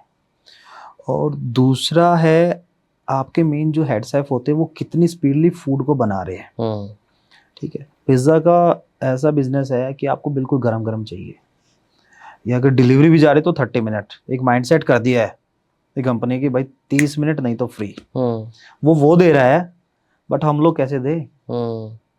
उससे पहले पहुंचना पड़ता है, ठीक है? आपका कितना एवरेज टाइम डिलीवरी? 25 मिनट के आसपास 25 हम लोग, मिनट क्योंकि हम लोगों ने जो एरिया फाइंड आउट किया वो 3 किलोमीटर का किया हुआ है, अच्छा, ठीक है? 12 मिनट हमारा बेकिंग का प्रोसेस का टाइम है, बाकी डिलीवरी का है, मतलब डाइनिंग पे हम लोग 12 से 15 मिनट के अंदर डाइनिंग पे दे देते हैं। अच्छा, और चाहे तीन कितना ही किलो डिमांड हो, कितना भी डिमांड हो, 12 से 15 मिनट उसी में मिल जाता है। अकॉर्डिंग, उसी अकॉर्डिंग हमारी वर्किंग होती है, हम्म, ठीक है? कितना भी डिमांड हो उस पर, और उसी के अकॉर्डिंग हमारी वर्किंग होती है सारी की सारी, ये कि, और जो डिलीवरी का पार्ट है जो मैं बता रहा हूँ वो 3 किलोमीटर का रेडियस होता है। अगर बाइक से भी बंदा जा रहा है तो 3 किलोमीटर को आराम से 10-12-15 मिनट में वो कवर छोटे कर शहरों लेता है। में तो और जल्दी हो बहुत जाता है, नहीं, हाँ। अगर नॉर्मल सी 60-70 की स्पीड पे बंदा गया बाइक हम्म, पे तो वो आराम कवर कर से, लेता है, 10 मिनट क्योंकि में हो ट्रैफिक जाता है। नहीं होता, आराम से स्मूथली वो चला जाता है। तो हमारा आइडली ये था 25 से 30 मिनट के अंदर हम लोग डिलीवरी कर देते हैं। हम्म, ठीक है, ये चीज़ होती है, अगर जितना फास्ट आप डिलीवरी करेंगे, जितना फास्ट आप डाइनिंग पे ऑर्डर देंगे, और जितनी डेडिकेशन आपकी टीम होगी, मतलब सजेशन बेस, अगर आपका CSR है, जो भी बिलिंग कर रहा है लड़का उसको CSR बोलते हैं, तो वो क्या कस्टमर फुल फॉर्म है इसकी, सॉरी, CSR? कस्टमर सेल्स अच्छा अच्छा रिप्रेजेंटेटिव, अच्छा अच्छा, ओके। ठीक है, तो वो अच्छे से सजेस्ट कर रहा है कस्टमर को, कि ये ठीक है, कॉम्बो ले लो। टिकट साइज आपका बड़ा क्या है, ये कॉम्बो ले लो सर, इस पे ये एक्स्ट्रा है, तो वो चीज़ें होती है उनकी, टाइम टू टाइम ट्रेनिंग। इस CSR का इंसेंटिव भी होता है क्या, कि डेफिनेटली एक्स्ट्रा अगर सेल कराएगा तो? डेफिनेटली इंसेंटिव होता है कि एवरेज आपको मिला कि डाइनिंग का सेल 15,000 रुपये या 20,000 रुपये है, उसको टारगेट दे दिया कि भाई इस डे की 20,000 रुपये की एवरेज आ रही, अगर तुम 22,000 रुपये करेगा तो तेरे को 200 रुपये मिलेगा, उस हाइक का तुझे 10% मिलेगा, 10%, अच्छा। ठीक है, वो उसके अकॉर्डिंग वो करता भी है। या फिर हम्म उसको दिन का टारगेट देते हुए चीज बस तुझे 20 पिज्जा सेल आउट करने हैं एक्स्ट्रा, हम्म वो करता है, तेरे को ये इंसेंटिव मिलेगा, वो करते हैं फिर। हम्म होता है, वो तो देखा है ये आपने? मेन ग्रोथ के पॉइंट होते हैं कि आप आपकी टीम को पूरा फॉलोअप लो, उनको टाइम टू टाइम अपडेट करो, उनको ट्रेनिंग कराओ, बताते रहो, वो फिर काम करते हैं। और कभी भी उनकी उम्मीद मत टूटने दो यार, हम्म क्योंकि वो काम जब आपके साथ कर रहे हैं ना, वो बहुत बड़ी उम्मीद के साथ आपके साथ काम करते हैं, क्योंकि जो इनकी सैलरी होती है वो एक नॉर्मल सी होती है, मतलब 8,000 10,000 12 15,000, इसमें गुजारा नहीं होता, हम्म बट उनका एक उम्मीद होती है, उनको टाइमली पैसा दो, उनको मिलेगा। उसके साथ साथ आप, मैं तो एक ही चीज़ कहता हूँ, किसी भी आउटलेट पे आप एम्प्लॉय हायर नहीं कर रहे, आप एक परिवार हायर कर रहे हो, हम्म आप उसकी खुशियाँ हायर कर रहे हो, उसको जो आप खुशी दे रहे हो, उसको जो सैलरी मिलती है, उसका घर चलता है उससे, उसका परिवार भी आपने हायर किया है। बहुत सारे परिवार ऐसे, बहुत सारे लड़के ऐसे होते हैं कि सर मैं अकेला ही कमाने वाला है। कभी भी आप एम्प्लॉय को एम्प्लॉय मत कहो, आप उसको अपना परिवार कहो, और उस परिवार के साथ जितना लंबा चलो वो अच्छा है, और टाइम टू टाइम उसको इंक्रीमेंट करो, अप्रिशिएट करो, चलता है। तो सबसे ज़्यादा बेसिकली जो स्टाफ है, हम्म, स्पेशली फूड बिजनेस के अंदर, वो आपका मेजर बॉटलनेक रहता है। जी उसको अगर आप ट्रेनिंग के through, better incentives and salary के थ्रू अगर मैनेज कर जाओ, तो आपका वो बॉटलनेक हट सकता हट है। सकता है, उसके अलावा एज सच कुछ नहीं है, बाकी तो अकाउंटिंग वगैरह वो तो नॉर्मल बिल्कुल, चीज़ें वो रहती है। बाकी तो बियॉन्ड ऑफ द लाइन है चीज़ें। तो मेजर जो बॉटलनेक है वो बस एक शेफ और हायरिंग स्टाफ का ही रहता है। हाँ बिल्कुल, मेन तो सेफ और हायरिंग स्टाफ का ही रहता है, बट एक बियॉन्ड द लाइन है चीज़ें कुछ, कि आपकी सप्लाई चेन कैसी है, ठीक है, कई बार वो भी डिस्टर्ब करती है कि टाइमली आप चीज़ों को पहुंचा रहे हैं कि नहीं पहुंचा रहे, बट वो आपको बैकएंड पे आपने को करना पड़ता है सारा का सारा। हम्म कई बार क्या लैक ऑफ हो जाता है कि मार्केटिंग में आपने क्या चीज़ें निकाली है, क्या ऑफर था, हम्म सेम डे पे उसको अप्लाई कराया कि नहीं कराया, उनके ऊपर भी थोड़ा सा फोकस रखना पड़ता है, क्योंकि मार्केट में अगर जमे रहना है तो कंपटीशन के साथ आपको फाइट करना पड़ेगा, वो बिल्कुल छोटा कंपटीशन हो या बड़ा कंपटीशन हो, ठीक बिल्कुल। है, वो सारी चीज़ें हैं। अब यहाँ से फ्यूचर क्या है? यार बहुत बड़ी जर्नी है, हम्म मतलब अब तो, पहले तो मैं ये सोच रहा था कि भाई एक दो दुकान कर लूंगा अपनी, ठीक है, गुजारा हो जाएगा, बट जैसे जैसे काम कर रहे हैं, अब ये लग रहा है कि उड़ान अभी बहुत बड़ी है, हम्म इंडिया के साथ साथ आउट ऑफ इंडिया भी प्रोडक्ट करना है, जाना है। जाना है, और विजन अब ऐसा हो गया है कि पिज्जा गलेरिया को भारत का नंबर 1 वेज पिज्जा ब्रांड बनाना है। हम्म हम लोग अब तक जो सक्सेस हो रहे हैं वेज पिज्जा पे, और 100% वेज का ही काम कर रहे हैं, और यही नॉन वेज फ्यूचर, नहीं करते? अच्छा। कभी भी नहीं करूंगा। हम्म फ्रेंचाइजी को भी बोलता हूँ कि भैया वेज का अगर काम करना है तो हम लोग हैं, नॉन वेज करना है तो रिलीजियस हमारे, रीजन है इसके पीछे? नहीं रिलीजियस रीजन तो नहीं कहूंगा, बट यार 65% पॉपुलेशन आज के टाइम पे है वेज खाने वाली, हम्म कुछ ही एरिया है कि जहाँ जहाँ पे पे नॉन आपको वेज नॉन चलता वेज है। मिलता है, बट वहां पे भी लोग फाइंड आउट करते हैं। हम्म उसकी वजह से फिर पूरी सप्लाई चेन अलग मैनेज करनी पड़ेगी। अभी भी कर रहे हैं, बट नॉन नहीं वेजिटेरियन में नॉन अलग हो वेज, जाएगा ना। हाँ नॉन वेज में एक अलग हो जाएगा, हम्म बट वो चीज पे करना ही नहीं तो क्या है, सही बात है। और उसके लिए नॉन वेज में कई सारे रिस्क फैक्टर भी होते हैं, हम्म और मेरा तो एक चीज माननी है यार, क्यों किसी की जी हत्या करके अपना पेट भरो, हम्म ठीक है, भगवान ने इतनी सारी चीजें हैं वेज की, खाओ यार मजा से दबा के, ठीक है, क्वांटिटी में तो खानी पड़ेगी, सही बात है। अच्छा है। कहाँ, कौन सी कंट्री में प्लान कर रहे हो, अगर जब भी करोगे? अभी तो सोचा है देखो कुछ? इंडिया है, इंडिया का कंप्लीट करते हैं, और फिर उसके बाद अगर जब मौका मिला हम्म तो दुबई, ठीक है, कनाडा, और ऑस्ट्रेलिया का भी मेरा मन है, अगर वहाँ तक जाएंगे तो बिल्कुल लेके जाएंगे पिज़्ज़ा गैलेरिया को। बहुत बहुत आई एम श्योर आप जरूर जाओगे और बहुत जल्दी जाओगे जी। और आई थिंक ऑडियंस को पूरे एपिसोड से एक ये टेक अवे मिल जाएगा आज कि एक पिज़्ज़ा बिजनेस को कैसे स्टार्ट करना चाहिए, मार्केटिंग कैसे करनी चाहिए, सप्लाई चेन क्या होती है, कॉस्ट ऑफ रनिंग बिजनेस क्या होता है, मार्जिन्स क्या होते हैं, प्रमोशन कैसे करनी चाहिए। I am sure we learned a lot from this, so thank you so much for being here. आपको कुछ कहना है ऑडियंस को तो आप जरूर कह सकते हो। ऑडियंस के लिए बिल्कुल मैं कहूँगा चीज़ें कि अगर जो बेस्ट कमेंट होंगे, अच्छा, ठीक है, जो भी 10 से 15 जो भी बेस्ट कमेंट होगी उनके लिए पिज़्ज़ा गैलेरिया अपनी तरफ से 500 का कूपन वाउचर देगा। अमेजिंग, ठीक थैंक है, यू जो सो शेयर मच। कर रहे हैं और जो लाइक कर रहे हैं और बेस्ट कमेंट के लिए जो भी इस पूरे एपिसोड को कमेंट में प्रॉपर एक बताएगा अच्छे कमेंट से और क्या चीज़ है। इवन वो हो सकता है कि हमारा पिज़्ज़ा गैलेरिया का कस्टमर भी हो, हाँ, कोई भी ठीक हो, है, कोई भी हो, तो उसको आपके हम आउटलेट में 500 जाएगा। का अपना वो वाउचर उसकी मेल आईडी पे, उसके जो भी कमेंट सेक्शन में जो भी बेस्ट कमेंट होंगे आपकी टीम हमें बता देगी, ठीक है, आइडेंटिफाई करके उसको वाउचर पिज़्ज़ा गैलेरिया की तरफ से दिया जाएगा। मैड ओवर ग्रोथ की ऑडियंस अगर सुन रहे हो और अगर आपको बेइज्जती नहीं करानी है आपके होस्ट की, तो प्लीज कमेंट में बता देना कि आपको एपिसोड कैसा लगा, एंड ताकि ये बातें सब संदीप सर तक पहुंच जाएं एंड उनको भी पता लगे यार हमारी लोगों की कितनी पावर है कम्युनिटी की। Thank you so much Sandeep for being here, मुझे बहुत मजा आया। फिर कभी बहुत जल्दी मिलेंगे जब आपकी इंटरनेशनल एक्सपेंशन हो जाएगी। नहीं, और उससे पहले मिलेंगे उससे ना, पहले जब हम मिलेंगे। 100 आउटलेट करेंगे तब आएंगे। ठीक है, 100%, most welcome sir. Thank you. Thank you.